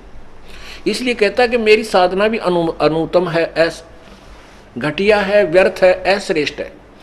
अब कुछ भाई यहाँ कहते हैं कि नहीं, भगवान अपने आप को अनुत्तम थोड़ा ही कह सकता है। ये तो अनुत्तम का अर्थ करते हैं कि जिससे उत्तम कोई ना हो। पहले तो पुण्यात्माओं, अनुतीर्ण का अर्थ फेल होता है, और उत्तीर्ण माने पास। यदि अनुतीर्ण को कोई कहे कि जिससे कोई भी पास ना हो, जिसके बराबर कोई भी सफल ना हो, क्या वो अनुतीर्ण शब्द ठीक है? नहीं। अनुत्तम का अर्थ है कति घटिया। उत्तम माने श्रेष्ठ, अनुत्तम जो उत्तम ना हो। यदि हम ये सोचें कि यहाँ भगवान ने, गीता ज्ञानदाता ने ये कहा है कि इसका अर्थ ये बनता है कि इससे श्रेष्ठ कोई नहीं है, लेकिन वो अपने से श्रेष्ठ और बताता। गीता जी अध्याय नंबर 15 के मंत्र 1 से 4 में और चौथे श्लोक में कहता है कि जब तत्वदर्शी संत मिल जा, 15वें अध्याय में, उसके बाद उस परम पद परमेश्वर की खोज करनी चाहिए, जहाँ जाने के बाद फिर लौटकर संसार में कोई ये भक्त नहीं आते, और जिससे पूरे संसार की सृष्टि, पूरे संसार रूपी वृक्ष को विस्तार से प्राप्त हुआ, यानी जिसने सारे ब्रह्मांडों की सृष्टि की रचना की है। और मैं भी गीता ज्ञानदाता भी उसी की शरण में हूँ, उसी की पूजा करनी चाहिए। 18वें अध्याय के 62वें श्लोक में कहा कि अर्जुन तू सर्वभाव से उस परमेश्वर की शरण में जा, जिसकी कृपा से तू परम शांति और शाश्वत सतान यानी सतलोक को प्राप्त होगा, तेरा फिर जन्म नहीं होगा। तो इससे भी सिद्ध हो गया कि अगर गीता ज्ञानदाता अपनी को अनुत्तम कार्य या सर्वश्रेष्ठ कहें तो भी फेल है, तो व्यर्थ है, क्योंकि वो अपने से श्रेष्ठ किसी और को बता रहा है, वो भगवान कोई और है। गीता जी अध्याय नंबर 7 के मंत्र नंबर 29 में यही कहा है कि अर्जुन जो उस तत्ब्रह्म को और सारे आध्यात्मिक ज्ञान को और मेरे द्वारा बताए गए इस ज्ञान से उस तत्व ज्ञान को समझ लेगा, तत्वदर्शी संत के पास जाकर उसके बाद वो यहाँ की किसी चीज की इच्छा नहीं करता, वो केवल जन्म मृत्यु से छुटकारा पाने के लिए प्रयत्न करता है। गीता जी अध्याय नंबर 8 के मंत्र 1 में अर्जुन ने कहा परमात्मा किम तत्ब्रह्म, वो तत्ब्रह्म कौन है फिर आपसे भी ऊपर। 8वें अध्याय के 3रे श्लोक में कहा कि वो परम अक्षर ब्रह्म है। गीता जी अध्याय नंबर 15 के श्लोक 16 और 17 में 3 भगवान बताए, क्षर पुरुष और अक्षर पुरुष। क्षर पुरुष ये ब्रह्म है, गीता ज्ञानदाता, अक्षर पुरुष ये परब्रह्म है। और 17वें श्लोक में कहा कि उत्तम पुरुष है तू अन्य, उत्तम पुरुष श्रेष्ठ भगवान सर्वश्रेष्ठ प्रभु, तो इन ऊपर वाले दोनों से भी अक्षर पुरुष और क्षर पुरुष से कोई और ही है। वही तीनों लोकों में प्रवेश करके सबका धारण पोषण करता है। वो अविनाशी, वास्तव में अविनाशी परमात्मा है, वो परमात्मा कहलाता है। तो ये कहना कि भगवान यहाँ अनुत्तम का अर्थ सर्वश्रेष्ठ भी नहीं लग सकता। अब्दास ये कहना चाहता है कि मुसलमान भाइयों की यह थ्योरी थी तो ठीक कि अभी हम हिंदुओं को मुसलमान बनावा, ये एक अल्लाह की साधना करके अपना कल्याण करवा लें। और वो क्या बता रहे हैं, वो हमारे सदग्रंथ भी यही कह रहे हैं कि देवताओं की पूजा नहीं करनी चाहिए। अब देखो 7वें अध्याय के 23वें श्लोक में, अब 20 से 23 में, ये 7वें अध्याय के 15 से कंटिन्यूस है, उससे संबंधित है, लगातार है। अब देखो 3 त्रिगुणमयी माया के द्वारा जिनका ज्ञान हरा जा चुका है, ये 15वां है 7वें का। पुनर्फिर पढ़िए, माया के द्वारा त्रिगुणमयी माया, रजगुण मरबा, ये त्रिगुणमयी माया, ये बड़ी खतरनाक है। तो माया के द्वारा जिनका ज्ञान हरा जा चुका है, वो राक्षस असुर स्वभाव को धारण किए हुए मनुष्यों में नीच और दूषित कर्म करने वाले मूर्ख मूढ़ लोग मुझे भी नहीं बचते। अब इसी से संबंध है इस 20 में का अध्याय नंबर 7 का 20 कि उन भोगों की कामना द्वारा जिनका ज्ञान हरा जा चुका है, अपने स्वभाव से प्रेरित होकर उस नियम को धारण करके अन्य देवताओं को बचते हैं, ब्रह्म से अतिरिक्त ब्रह्मा विष्णु महेश की पूजा करते हैं। अब देखो जो सकाम भक्त जिस देवता के स्वरूप को श्रद्धा से पूजना चाहता है, उस भगत की श्रद्धा मैं उसी देवता के प्रति स्थिर करता हूँ। आगे देखो, अब 22 में कमाल कर दिया है।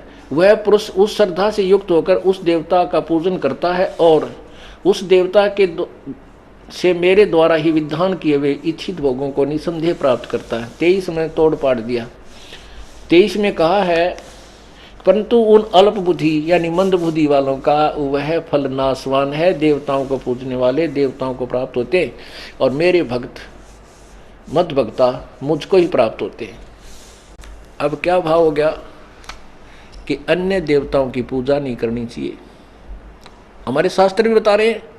और मुसलमान भाई ये क्या कह रहे थे, वो सिकंदर लोधी के परमात्मा हम तो इनको अपना एक अचीज समझकर अपना प्यारे भाई समझकर, बहन भाई समझकर इनको मुसलमान बना करके सच्चा अपने एक अल्लाह की पूजा के लिए करवाते हैं। तो अपने जैसे अपने बच्चे को, भाई को, छोटे को ना दूध पीवाता है वैसे भी जबरदस्ती पिलाते, ना पी ना मारूंगा तेरा।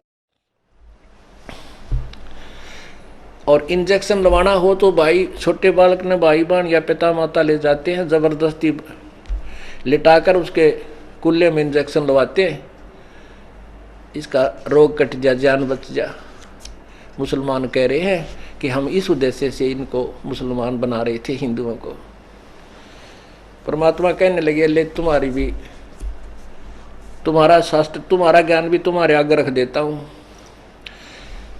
अब देखो,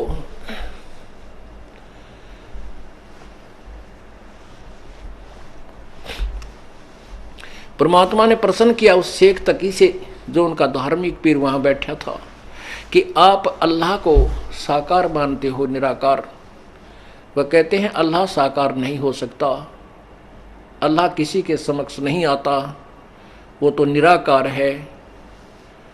परमात्मा बोले कि गीता जी का ज्ञान जिस अल्लाह ने कहा है वो किसी अन्य अल्लाह की ओर संकेत कर रहा है, वो अल्लाह कौन है? शेख तकी कहता है ऐसा कहीं नहीं है, झूठ बोलता है। हमारे भगवान, हमारे अल्लाह से ऊपर जिसने हजरत मोहम्मद को ज्ञान दिया है उससे अतिरिक्त कोई अल्लाह नहीं, तू झूठ बोलता है, झूठा है। परमात्मा ने कहा कि अपने खुदा की कसम खाकर और पवित्र कुरान शरीफ सूरत फुरकानी 25 आयत 52 से 59 में देख और पढ़ के सुना दे इन सभी भक्तों को। अब वो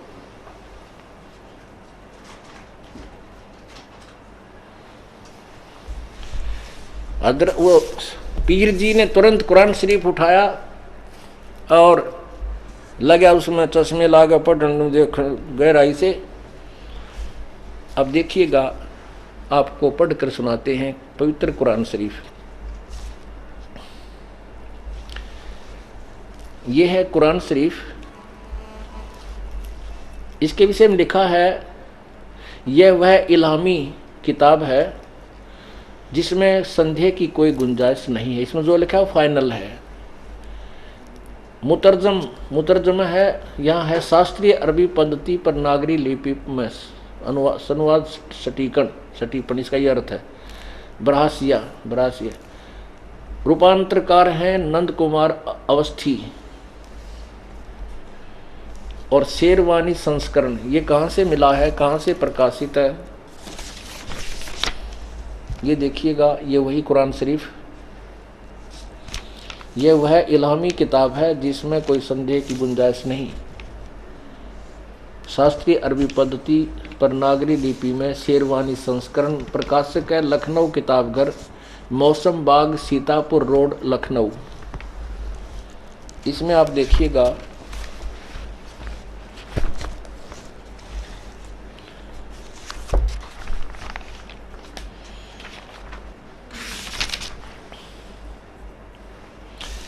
ये देखिएगा पृष्ठ 604 पे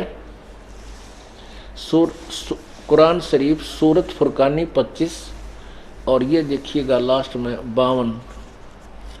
ये यहाँ पर 52 नंबर आयत है, यहाँ से हम पढ़ेंगे। पहले ये पूरी यहाँ लिखी हुई है, ये देखिएगा। ये है ओरिजिनल लैंग्वेज भाषा में, और इसी लैंग्वेज का हिंदी में हिंदी में लिखा है, इसकी देवनागरी लिपि में, नागरी लिपि में इसको जो का तो फारसी को भी लिखा है, फला तुतियल काफिरन व जाहिदुम बिही जिहादन कबीरन। इसमें कबीरन शब्द लिखा है। आपको दिखाते हैं ये कुरान मजीद, अब दिखाते हैं ये कुरान मजीद, ये देखिएगा ये कुरान मजीद, इसका केवल नाम अंतर है, अंदर मैटर सेम है। ये कुरान मजीद मानव जाति के लिए अल्लाह का संदेश, हिंदी अनुवाद, हिंदी लिपि और अरबी मूल ग्रंथ सहित, अनुवादक है मोहम्मद फारूक खान। इसमें देखिएगा ये कहाँ से प्रकाशित है।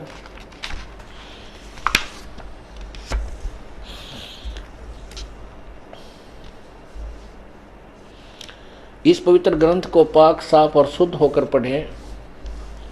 कुरान शरीफ, कुरान मजीद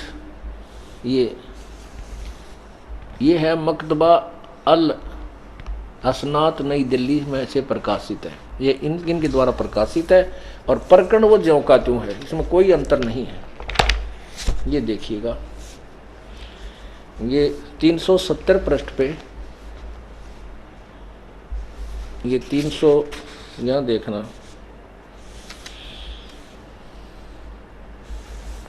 हाँ 370 पृष्ठ पे, 370 पृष्ठ पे यहाँ देखिएगा सूरत फुरकानी,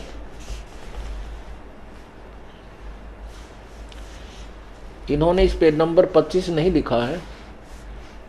ये यहाँ देखिएगा ये 52 नंबर आयत है नीचे,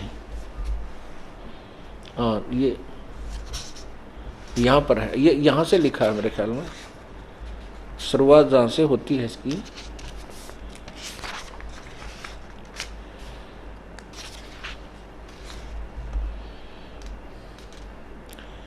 इसमें ये इन्होंने थोड़ी सी भूल होगी है, सूरत फुरकानी का नंबर नहीं लिखा इन्होंने।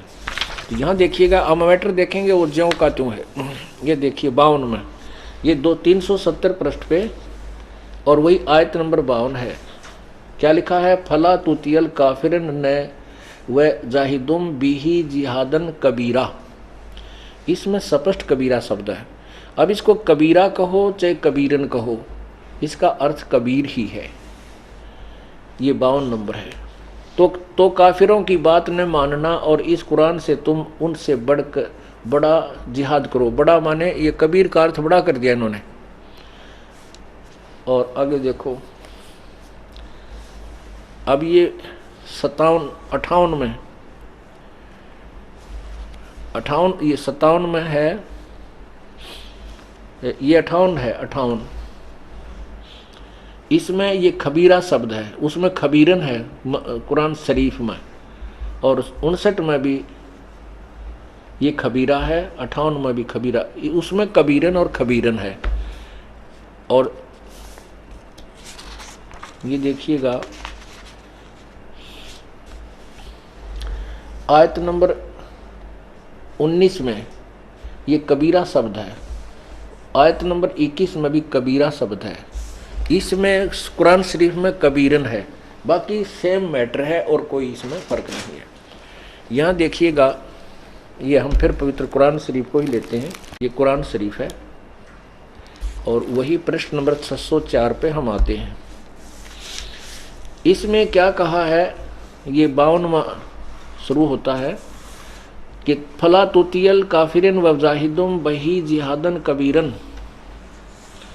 इसका अनुवाद यहाँ किया है हिंदी में, ए पैगंबर अर्थात कुरान शरीफ ज्ञानदाता अल्लाह, जो मुसलमान भाई जिसको अपना अल्लाह यानी हजरत मोहम्मद जिसको अपना खुदा मानते हैं, वो कह रहा है कि हे पैगंबर, तू काफिरों का कहा न मानना और इस न मानना और इस कुरान की दलीलों से, यानी मैं तुम्हें जो बता रहा हूँ से उनका सामना बड़े जोर से करो। कबीरन का अर्थ इन्होंने ये बड़ा कर दिया। और ये दास बताना ये चाहता है, परमात्मा कह रहे थे कि ये सभी वेद कतेब मेरा ही भेद बता रहे हैं। इसका ये अर्थ है कि कुरान शरीफ के बोलने वाला अल्लाह कह रहा है कि हजरत मोहम्मद, ये काफिर लोग हैं, ये नहीं मानते कि कबीर परमात्मा जो तेरे को जिंदा रूप में मिला था वो वास्तव में पूर्ण परमात्मा है। और तू उनकी बातों में मत आना, मैं तुझे जो बता रहा हूँ, ये ज्ञान दे रहा हूँ, आयत भेज रहा हूँ, इन पर पूर्ण विश्वास रखना और इसका संघर्ष करना, लड़ना नहीं, उनकी बात नहीं मानना। तू मेरे बातों पर, मेरे द्वारा दिए गए इस कुरान शरीफ के ज्ञान पर दृढ़ रहना। आगे देखो, अब प्रश्न नंबर 607 पे आयत 53 में कहा है, और वही है वो कबीर नामक अल्लाह, वही है वो जिसने दो दरियाओं को मिला चलाया, मीठा पानी आदि सारा कुछ। हम सिर्फ यहाँ लाएंगे आपको, ए पैगंबर, ये 58 में, ए पैगंबर उस जिंदा, ये जो तुझे जिंदा रूप में मिला था, उस पर भरोसा रखो जो कभी मरने वाला नहीं है, और तारीफ के साथ उसकी पाकी बयान करते रहो। वो अपने बंदों के गुनाहों से वह काफ़ी खबरदार। इन्होंने खबीरा का अर्थ, ये खबीरा जो अर्थ है, ये खबीरन, खबीरा, इसका अर्थ इन्होंने बड़ा कर दिया, काफ़ी, बहुत। तो यहाँ है कि वो कबीर अल्लाह जो तुझे जिंदा रूप में मिला था, वो सभी पापों का क्षमा करने वाला, गुनाहों को माफ़ करने वाला है। 59 में कमाल कर दिया। ये वही परमात्मा है जिसने आसमानों और ज़मीन और जो कुछ उनके बीच में है सबको 6 दिन में पैदा किया, फिर तख्त पर जा बिराजा। वह अल्लाह बड़ा, वह अल्लाह कबीर। बड़ा का अर्थ कबीर हम लिख देते हैं, वह अल्लाह कबीर रहमान है जो, तो उसकी खबर किसी बाखबर इल्म वाले से पूछ देखो। ओहो, अब उस शेख तकी ने, उस स्वार्थी ने पढ़ते लिया सच्ची बात है, या तो तूने कभी ध्यान भी ना दिया इस बात पे। अब वो स्वीकार करे तो जूते पड़े। मुसलमान लोग ने के तू झूठ बोल रहा है, अभी तक तो तुम ये कहा करते, आज कह रहे हो कि सचमुच कोई हमारे अल्लाह से भी ऊपर कोई अल्लाह है, उसके विषय में कुरान शरीफ वाला अल्लाह भी नहीं जानता। तो उनकी पिटाई हुआ है कि ये 800-700 वर्ष तुमने यही ज्ञान दिया हमारे को। अब परमात्मा कहते हैं कि जो हजरत मोहम्मद जिसे अपना भगवान मानते हैं, और आप जी भी कहते हो कि जो आयत का ज्ञान है वो परमात्मा अल्लाह द्वारा ही सीधा दिया गया है, चाहे वो फरिश्तों के माध्यम से, चाहे उन्होंने उस किसी प्रकार ऊपर से आकाशवाणी करके, या उसने उसके अंदर किसी देवता पितर ने प्रवेश करके बोला, वो ज्ञान अल्लाह का ही है। तो उस कुरान शरीफ बोलने वाला अल्लाह तो कह रहा है कि उसकी खबर किसी बाखबर से पूछ देखो। इससे सिद्ध हुआ कि तुम भी पूर्ण परमात्मा की साधना नहीं कर रहे, तुम्हारा भी भगवान जो अल्लाह तुम्हारा है वो पूर्ण मोक्षदायक नहीं है, तुम भी डरे ढो रहे हो।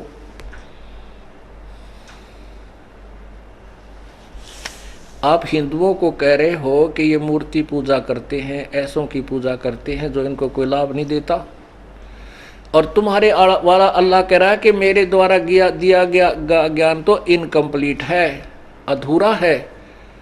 हम इसको गलत नहीं कह रहे, तुम्हारे ज्ञान को परमात्मा बोले ये इनकम्प्लीट है और पूर्ण मोक्ष बिना गुजारा आपका हो नहीं सकता। अब पसीने आ गए उसके पीर का, लेकिन उनकी एक यही दाल गलगी कि ये अनपढ़ है, क्या जाने, ये अक्षर ज्ञान युक्त नहीं है, ये झूठ बोलता है, ऐसा कुछ नहीं लिखा कुरान शरीफ में। परमात्मा बोले कोई बात ना, समय आओगा जो बतावांगे तुम्हारे को कुरान शरीफ में क्या लिखा है। अब वो समय आ गया प्यारी आत्माओं। ये परमात्मा कबीर जी ने ज्ञान दिया था 600 साल पहले, जो दास आजाद के सामने सदग्रंथों में दिखा रहा है। उन्होंने अपने सिंपल लैंग्वेज में बता रखा है। क्या बताया था?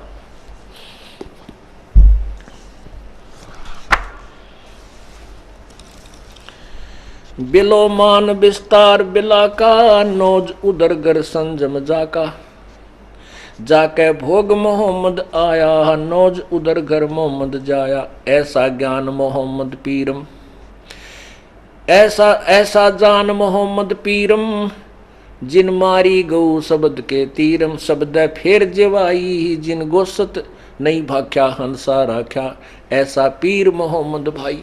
कहते हैं वो तो हजरत मोहम्मद जी जो है उन्होंने वो ऐसे, हजरत मोहम्मद को तो ऐसा समझ, ऐसा पीर समझ, उन्होंने गाय को शब्द से यानी वचन से मारा था। और तुम्हारा ही दृष्टिकोण, क्योंकि आप मानते हो कि उन्होंने जीवित की थी, वैसे तो कबीर परमात्मा उनसे मिले थे जिंदा महात्मा में रूप में, और फिर जब उन्होंने दोबारा याद किया था तो उन्होंने जाकर ही गऊ को जीवित किया था। तो और शब्द फिर जवाई जिन गोसत नहीं खाया, ओए है उन मांस नहीं खाया हजरत मोहम्मद ने, और वो जीव बचा दिया, फिर जीवित कर दिया। ऐसे पीर मोहम्मद भाई, वो तो ऐसे पीर थे, तुम नकली पीर, झूठ बोलते हो, तुम गलत गुमराह कर रहे हो मुसलमान प्यारी आत्माओं को। फिर क्या बताते हैं कि हजरत मोहम्मद ना तो कोई इस तरह की साधना करता था, ना मांस खाता था, और फिर भी वो मोक्ष अधिकारी नहीं हुआ उस साधना से। जैसा कि आपने कल हजरत मोहम्मद के जीवन चरित्र में पढ़ा, हजरत मोहम्मद के 3 बेटे थे, तीनों उसकी आंखों के सामने मर गए जबकि वो साधना करता था। यही जो उनके द्वारा, अल्लाह के द्वारा बताया गया था।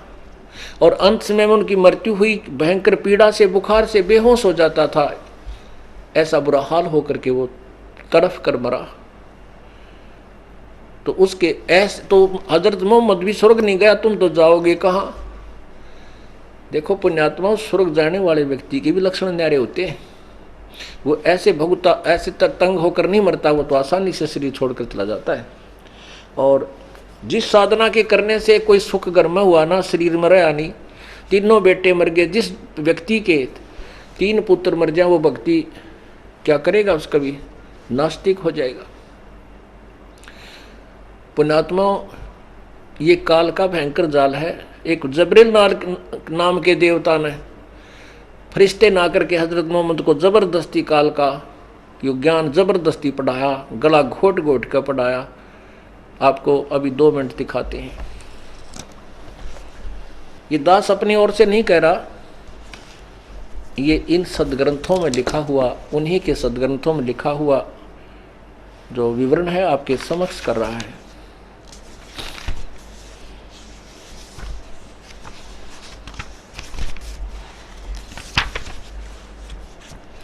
ये देखिएगा, जीवनी हजरत मोहम्मद सल्लल्लाहु अलैहि वसल्लम। ये मोहम्मद इनायतुल्लाह सुबहानी ये इसके अनुवाद करता है। जीवनी हजरत मोहम्मद सल्लल्लाहु अलैहि वसल्लम, मोहम्मद इनायतुल्लाह सुबहानी, अनुवादक नासिम गाजी फलाही, और प्रकाशक हैं मरकजी मकतबा इस्लामी पब्लिशर्स नई दिल्ली।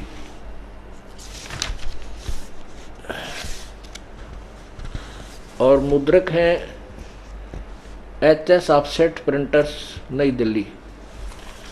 ये देखिएगा, इसकी 68 पृष्ठ पे लिखा है, इस तरह रमज़ान के कुछ दिन बीत गए। एक दिन आप यानी हजरत मोहम्मद सल्लल्लाहु जी गुफा में आराम कर रहे थे।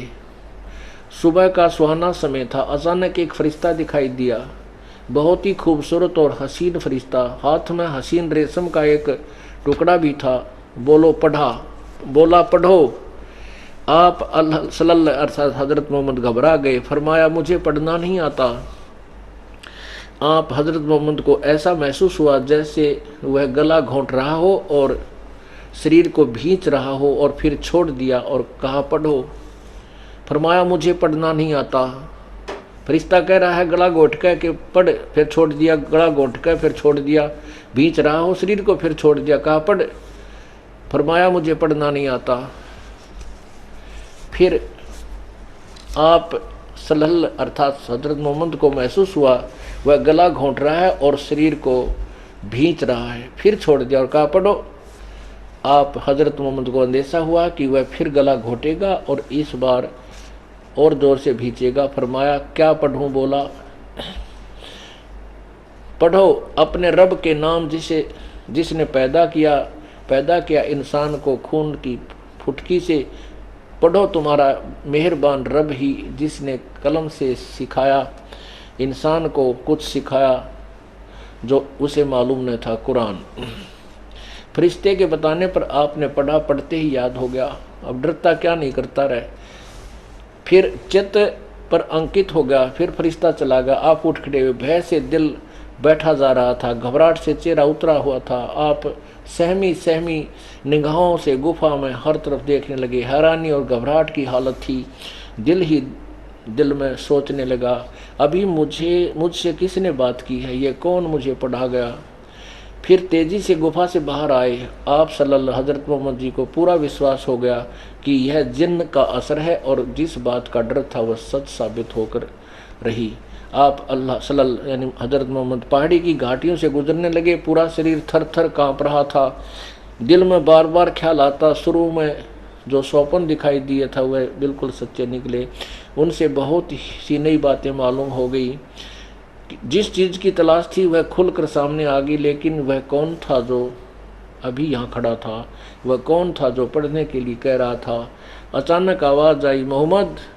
आप सलल चौंक पड़े। घबरा कर सिर उठाकर देखा तो फरिश्ता आदमी की सूरत में खड़ा था और वो पुकार रहा कर कह रहा था, मोहम्मद तुम अल्लाह के रसूल हो और मैं जिब्रील हूँ। की घबराहट और बढ़ गई। डर के से रोंगटे खड़े हो गए। भय से कदम रुक गए। कभी दाईं तरफ देखते, कभी बाईं तरफ। यह सूरत आँखों के ओझल हो, लेकिन जिधर देखते वही दिखाई देता, जिधर मुँह करते वहीं मौजूद होता। आगे बढ़ा, पीछे हटें, नज़र नीचे करें, ऊपर उठाएं, हर तरफ वो हर जगह वही फरिश्ता दिखाई देता। अब इसको ज़्यादा ना पढ़ूँ क्योंकि समय इतना ही होता है। अब यो कुरान शरीफ का ज्ञान ऐसे दिया गया हज़रत मोहम्मद को, गला घोंट घोंट कर, डरा के, धमका के पढ़ इसने। और फिर कहते हैं, परमात्मा बता रहे हैं कि पीर जी आप आदम जी की संतान कहलाते हो। आदम जी को आप अपना सुप्रीम मानते हो, ईसाई और मुसलमान धर्म वाले। अब आपके उस हजरत मोहम्मद की क्या दुर्गति, वो हजरत आदम की क्या दुर्गति हुई वो दिखाता हूँ। हजरत मोहम्मद जी कह रहे हैं कि एक दिन जबरील देवता आया और मुझे एक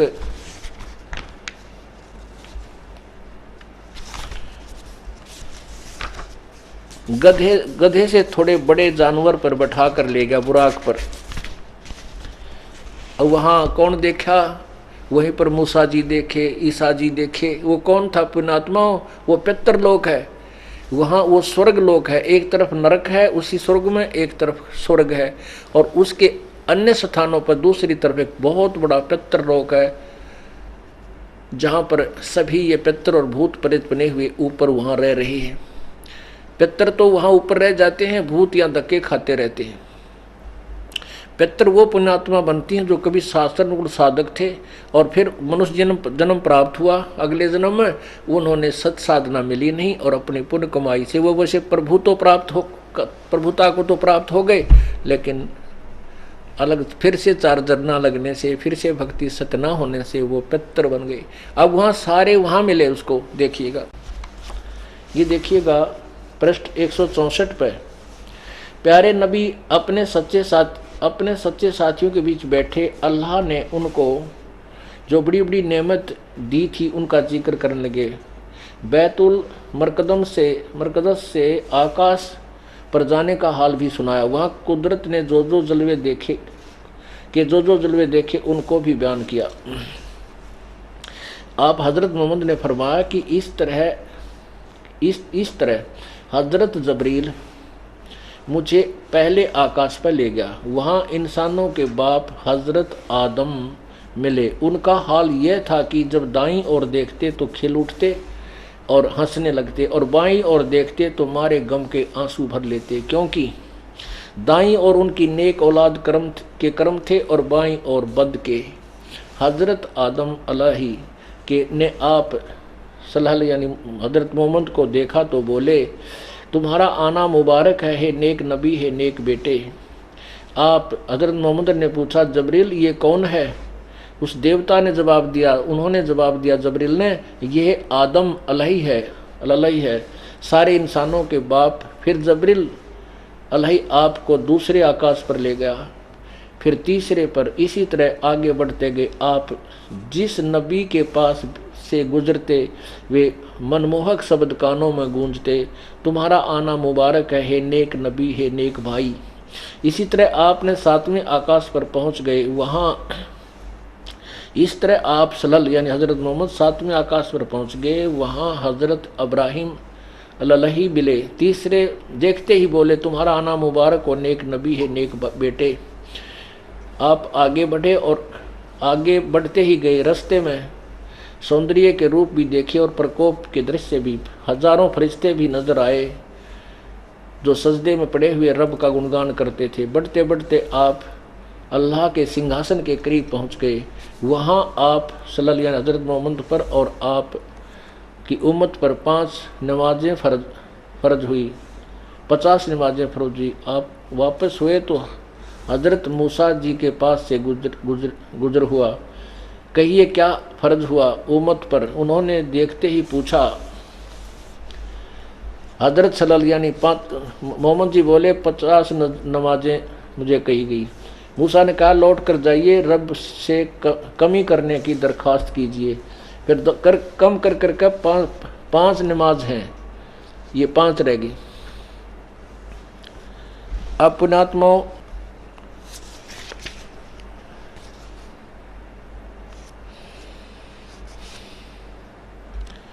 एक 161 पृष्ठ पर देखना, जो दास बताना चाहता था वो पूरा हो जाएगा। कि प्यारे नबी सल्लल्लाहु अलैहि हज़रत मोहम्मद, आज रात बुराक नामक एक जानवर आया, उस पर बैठकर मैंने बैताल मरकादस की सैर की। वहाँ पहुँचा तो नबियों की जमात देख आई। उनमें इब्राहिम भी थे, मूसा और ईसा भी थे। मैंने उन सबको नमाज भी पढ़ाई। अब देखो हज़रत मोहम्मद जी क्या बता रहे हैं कि वहाँ मैंने ईसा जी को भी देखा, मूसा जी को देखा, इब्राहिम को देखा, जो इनके यहाँ बहुत अच्छे नबी हुए हैं। और कहता मैंने उनको नमाज पढ़ाई। अब ये दास के बताना चाहा था कि बाबा आदम जी को हज़रत मुसलमान भाई भी और ईसाई भाई भी अपना सुप्रीम मानते हैं, और वो जो महान आत्मा जिसको मानते हैं वो स्वर्ग में पहुंचा, उस पितरलोक में पहुंचा। और एक तरफ कहता है वह क्या, जब दाईं तरफ देखता है तो हंसता है, क्योंकि स्वर्ग के अंदर उसकी जो पुण्य आत्मा संतान थी वो बड़ी आनंद से रह रही थी, और जो दूसरी संतान थी वो निकम्मी, वो नरक में तंग पा रही थी। उनको देखकर रोया था, उधर देख कर हंसता था। तो जब जिस स्थान पर जाकर भी चैन नहीं उस महापुरुष को, तो ऐसी साधना करने से लाभ क्या होगा? हजरत आदम जी के 2 संतान हुई थी, एक हाबिल और एक कायन और हाबिल। उन दोनों ने आपसी द्वेष हुआ और बड़े भाई ने छोटे को मार दिया, और बड़े को हज़रत मोहम्मद में परवेश फरिश्ते ने, जिसको भगवान कहे थे वो अल्लाह ने, उसको श्राप दे दिया कि तू यहाँ से भटकता फिर। अब शुरुआत से दुख, और वहाँ जहाँ ये साधना से जहाँ पहुँचे वहाँ भी दुखी वो महान आत्मा हज़रत आदम, तो अन्य अनुयायी कैसे सुख होंगे उस साधना से? परमात्मा ने वो तरले बासन पर मारी, नीचे वाले पर। अब यही कारण था कि परमात्मा के विरोधी बन गए। अब क्या बताते थे?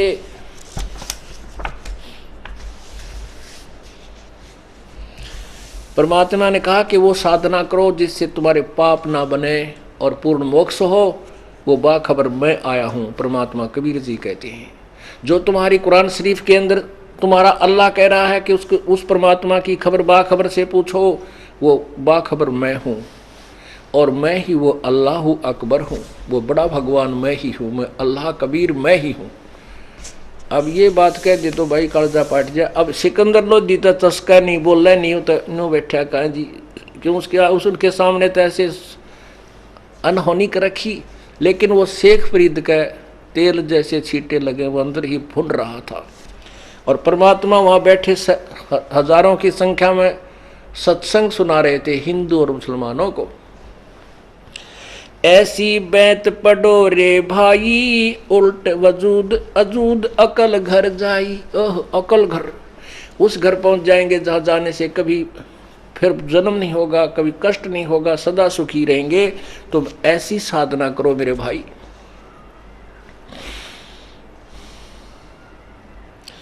कलमा पाक प्याली नूरी, प्याला नूरी कर पांचों बिस्मुल बेग सबूरी।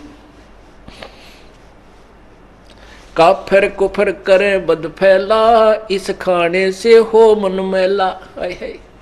तो बद फैल करते हो, मांस काटते हो, गाय काटते हो हैं, और बकरे काटते हो। हजरत मोहम्मद जी ने तो बकरा शब्द से मारकर जीवित कर दिया था, हजरत मोहम्मद जी ने गाय को शब्द से वचन से मारकर जीवित कर दी थी। तुम करके दिखाओ। एक समय एक गुरु चेला चले जा रहे थे। गुरुजी बोला, भाई चले तू मेरे ते एक स्टेशन पाछा रहिए, और जहां मैं रुकूं वही तू रुकना। जहां मैं खाना खाऊं उसी होटल पर या घर में तू खाना खाना। रास्ता तय हो गया, इन गांवों से गुजरते हुए हम चलेंगे। चेला उस रात को पिछले स्टेशन पर ठहरे, गुरुजी अगले स्टेशन पर पूरा निर्धारित थे। एक स्टेशन पर वो गुरुजी रुके, होटल पर खाना खाने लगे। उसने पूछा, भाई सब्जी क्या की है, रोटी क्या बना रखी है? होटल वाला बोला, भाई मांडे संडे महात्मा जी, मांडे संडे। महात्मा बोला, लिया भाई मांडे संडे लिया था। उसने रोटी, मांडे रोटियों को बोलते हैं, सांडा एक नेवले जैसा प्राणी होता है, उसकी सब्जी बना रखी थी। महात्मा को ज्ञान नहीं था, उसने वो मांडे और संडे खा लिए, चला गया। और पीछे वो चेला आया, चेला भी उसी होटल पर रुक गया और वहीं खाना खाया। क्यों? पता कर गया वे गुरुजी कहाँ खाना खाया। होटल वाले बोले से पूछा, भी रोटी क्या की है? कोई मांडे और संडे। अब चेला बोला, मेरे गुरुजी ने क्या खाया भाई? अब ये मांडे संडे खाए। अब नहीं, हमारे गुरुजी तो मांस नहीं खाते। कि ना भाई खाए। वो बोला, ला भाई मैं भी खा लेता हूँ फिर तो। अब वहां जाकर के गुरु चेला जब इकट्ठे हुए, कहने लगे, बेटा तने उस होटल पर क्या खाया? उस गुरुजी को पाछे पता चल गया कि भाई वो तो मांडे संडे थे। उसको पता लग गया चेले को कि तो भाई मांस है। तो बोला, जी आपने मांडे संडे खाए, मैंने भी मांडे संडे खा लिए। तो गुरुजी बोला, निकम्मे मन तो बेरा नहीं था, ये संडे की हमने सोचा कोई सब्जी होगी, और तेरे को पता था, तने क्यों खाया? उन्होंने बोला, जी मेरा भी जी कर गया, और आपने कहा भी मैं जो खाना खाऊं वहाँ खाइए। मैंने ये थोड़ा कहा था मैं जहाँ खाना खाऊं वहाँ खाइए, लेकिन जो खाऊं वो मत खाइए, ये थोड़ा है। मुझे मेरे से गलती होगी तो मुझे पाप नहीं, तूने जानबूझ के खाया, तुझे पाप है। और तू चल, मैंने खा लिया। और क्या करा शिष्य गुरु ने? ऐसे करके एक सांडा, 2 सांडा की सब्जी खाई थी, ऐसे करके बाहर निकाल दिया, वो सांडा जीवित करके भेज दिया। दूसरा फिर नु काट दिया, वो दोनों चले गए। इन्हें बोले, तू कर जीवित। नहीं कर सकता। तो कहने का भाव ये है कि जैसे हजरत मोहम्मद जी ने कहता, फिर तुमने खाने का भी अधिकार नहीं था। अब कहने का भाव ये है कि हजरत मोहम्मद जी ने वो गऊ मार दी, जीवित कर दी, और बकरा काट दिया, जीवित कर दिया, और तुम ड्रामा करते हो एक यादगार बनाए रखने के लिए। अब तुमने वो एक अलग से कहानी बना ली।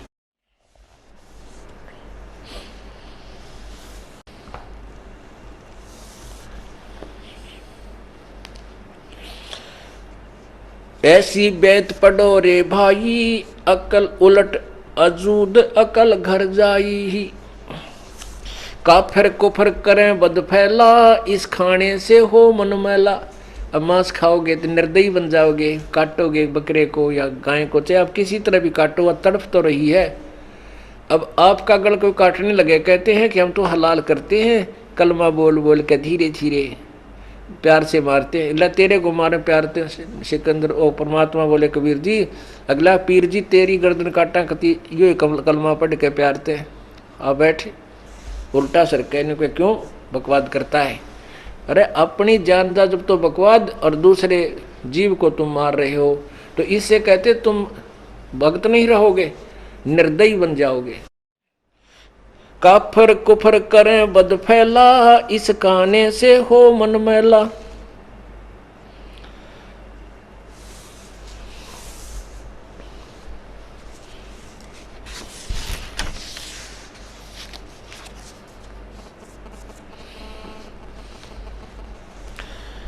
क्या बताते हैं?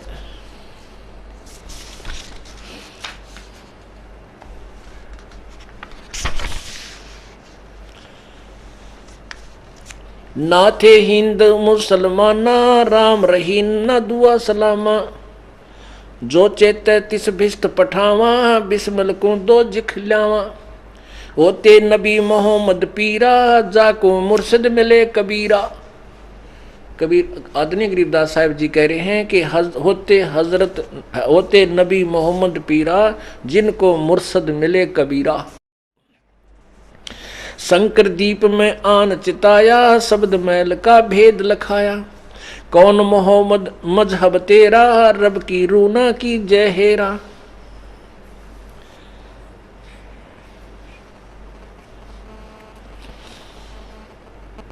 अब काजी मुल्लाओं को परमात्मा बता रहे हैं, ये जो ब्रूतों भिष्ट पठाई, तो तदबीर करो कबीला भाई।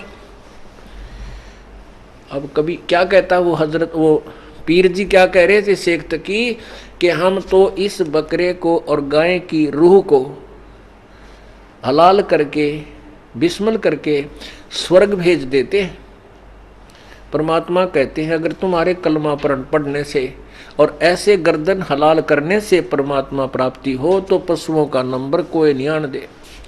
पहले तो जैसे कोई प्लाट मिलते हो और क्यों अधिकारी हो, पहले तो अपने रिश्तेदार ने देगा, आजा फटाफट ले, वो कौन बकरा नंबर आन दे। तो ऐसे ही यदि ये तुम्हारी छोरी सही हो कि ऐसा करने से ये रूह यानी आत्मा बकरे और गाय की स्वर्ग चली गई, तो तुम अपने परिवार के किसी सदस्य को और या अपने को ऐसा करके दिखा दो, हम मान जाएंगे ये तुम्हारी थ्योरी सही है। जो ये रूतें भिस्त पठाई, तो कर तदबीर कबीला भाई।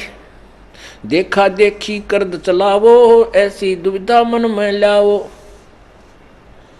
कैसा दीन चलाया भाई, सकल रू का दर ठकुराई। उसका दर की रू ना पेखी, पकड़ पछाड़ी कदर करद गल छेकी।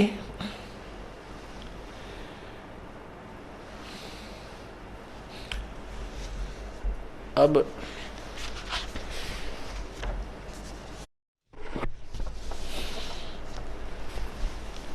परमात्मा ने उनको बहुत ही अच्छे ढंग से समझाया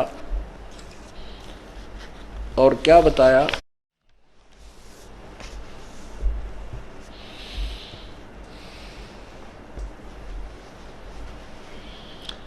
ये बिस्मल कित से आई काजी, बिस्मल कित से आई। भाई तात बोलो राम खुदाई। जा ममड़ी का दूध पीवत हो, दही घरत बहु खाई। जाको फिर तुम हलाल करत हो, लेकर करद कसाई। ओए जिस माँ का गाय का तुमने दूध पिया और खूब घी और मलाई खाई, और फिर उस माँ को तुम कत्ल करत हो, लेकर करद कसाई।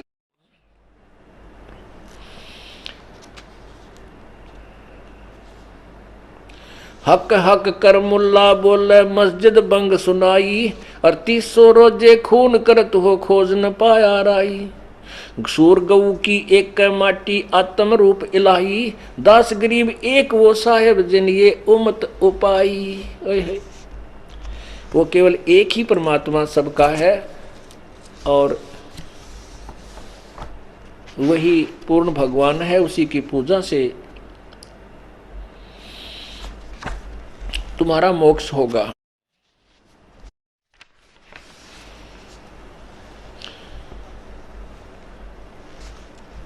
दिल ही अंदर हुजरा काजी, दिल ही अंदर हुजरा, कर ले उस साहिब से मुजरा, उस साहिब से मुजरा कर, जिसमें कुरान शरीफ के का ज्ञान दाता अल्लाह भी कह रहा है कि वो परमात्मा तो 7 दिन में सृष्टि रच कर तख्त पर जा बैठा, उसकी खबर किसी बाखबर से पूछ ले। कहते हैं उस साहिब का मुजरा करो जो तुम्हारी कुरान शरीफ में संकेत है। तुम कुरान शरीफ का आदेश भी पालन नहीं कर रहे हो। 70 काबे देख नूर के खोल कवाड़ी झांकी, ताप पर एक गुमज है जा पंथ डगरिया बाकी, हक हक कर मुल्ला बोले काजी पढ़े कुराना, जिनको कहाँ दीदार जो काटे गला बिराना। उनको भगवान कहाँ दर्शन देगा जो दूसरे का गल काटते हैं। हक हक कर मुल्ला बोले काजी पढ़े कुराना, और जिनको कहाँ दीदार, जिनको ओ दीदार कहाँ जो काटे गला बिराना। अरस कुरस पर अल्लाह तकत है खालिक बिन नहीं खाली, वे पैगंबर पाक पुरुष थे साहिब के अब्दाली। मोहम्मद को नहीं गोश्त खाया गऊ न बिस्मल कीती, एक बार कहा नबी मोहम्मद ता पर एती बीती। नबी मोहम्मद नमस्कार है राम रसूल कहाया, 1,80,000 को सौगद जिन नहीं कर चलाया।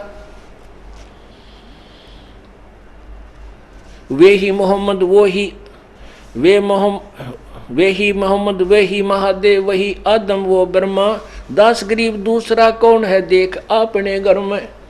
अब परमात्मा क्या बताते हैं कि जो हजरत मोहम्मद जी थे ये शंकर जी के उपासक थे पहले, और जैसे आपने गीता जी में सुना है कि जो पहले जन्म में जो जैसा साधक था शास्त्र विरुद्ध, वो वर्तमान में भी वो उसी तरह का साधक होता है। शंकर जी की उपासना करते थे, ये शंकर के कोई गण थे, और फिर ये नीचे आए तो फिर भी वही कसक इनके अंदर थी, प्रभु की चाह थी, तो काल के 2-3 फरिश्तों ने उनको गुमराह कर दिया। परमात्मा खुद कबीर जी अपनी प्यारी आत्मा के पास आए, इनको सतमार्ग समझाया, सतलोक भी दिखाया, पर नीचे इनके बहुत से शिष्य बन गए थे, वह प्रभुता ना छूटी, और उधर से जबरील देवता का वो डर कहीं वो फेर न टिटवी दाब दे।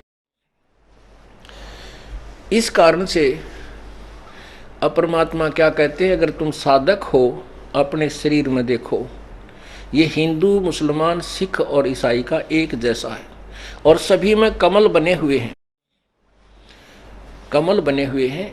इनको हम मंत्र देंगे, जाप करो, इनमें देखना चाहते हो अब देख भी सकते हो। क्या है कि हजरत आदम जी ब्रह्मा जी के अवतार थे, वो ब्रह्मा जी के उपासक थे, ब्रह्मा जी के लोक से आए थे, वो पुण्यात्मा थी, पिछले जन्मों के संस्कार उनके भक्ति युक्त थे, लेकिन भविष्य की साधना उनकी ठीक नहीं बनी। क्या कहते हैं, वही मोहम्मद वही महादेव और वही आदम वो ब्रह्मा, दास गरीब दूसरा नहीं तू देख अपने घर में। इस शरीर के अंदर देख जहाँ कर तुझे पता चलेगा, क्योंकि हमारे शरीर में ये कमल बने हुए हैं, जैसे टीवी के ऊपर चैनल होते हैं।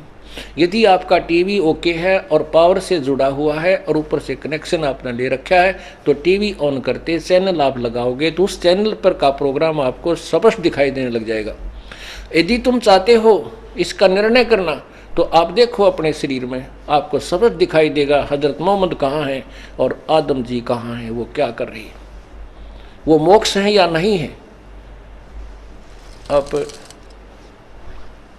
वो पीर जी तो नहीं मानने वाला था, कहता अच्छा तू ही है वो बाखबर, तू ही है अल्लाह, देख ले। राजन आप भी इसकी बातों को सुन रहे हो, आप भी इसकी बात को स्वीकृति कर रहे हो, और कर ली लाल आंख। सिकंदर लोधी भी जान गया कि बात बिगाड़े तगा। वो कहने लगा पीर जी बात सुनो, आप मेरे सिर माथे हो क्योंकि आप हमारे आदरणीय और पूरे समाज के पीर हो, गुरु हो, लेकिन जो मेरे साथ इस परमात्मा ने किया है मैं भूल नहीं सकता इसको। और मैं इसको वहाँ ले जाऊँगा दिल्ली में, इन महापुरुष को, और सबको ये तत्व ज्ञान सुनवाऊँगा और सब एक हो जाएंगे। अब शेख तकी तो अंदर ही अंदर लगा, फिर अपने ताना बाना अब जालपुर ने षड्यंत्र रचने की तैयारी करने कि अब तेरी रोजी रोटी गई। कहते हैं राज तजना सहज है, सहज त्रिया का नेह, ये मान बढ़ाई ईर्षा व दुर्लभ तजना। ये राज तजना भी आसान है, स्त्री को त्याग कर जंगल में बैठ जाना भी आसान है, लेकिन राग द्वेष और ये ईर्षा ये नहीं मिटी तो मोक्ष नहीं है, चाहे तू कितना जाले। इसको घर न रह के खत्म कर और ते जंगल में साधना वही करनी पड़ेगी जो हमने बताई है। तो इस प्रकार पीर जी ने भविष्य के षड्यंत्र की स्कीम तैयार की और सिकंदर लोधी परमात्मा को हाथी पर बैठाकर अपने वाली अंबारी में, अपने वाले सिंहासन पर हाथी के ऊपर बैठा करके और दिल्ली की तरफ अंगरक्षकों के साथ चल पड़े। बोलो सतगुरुदेव।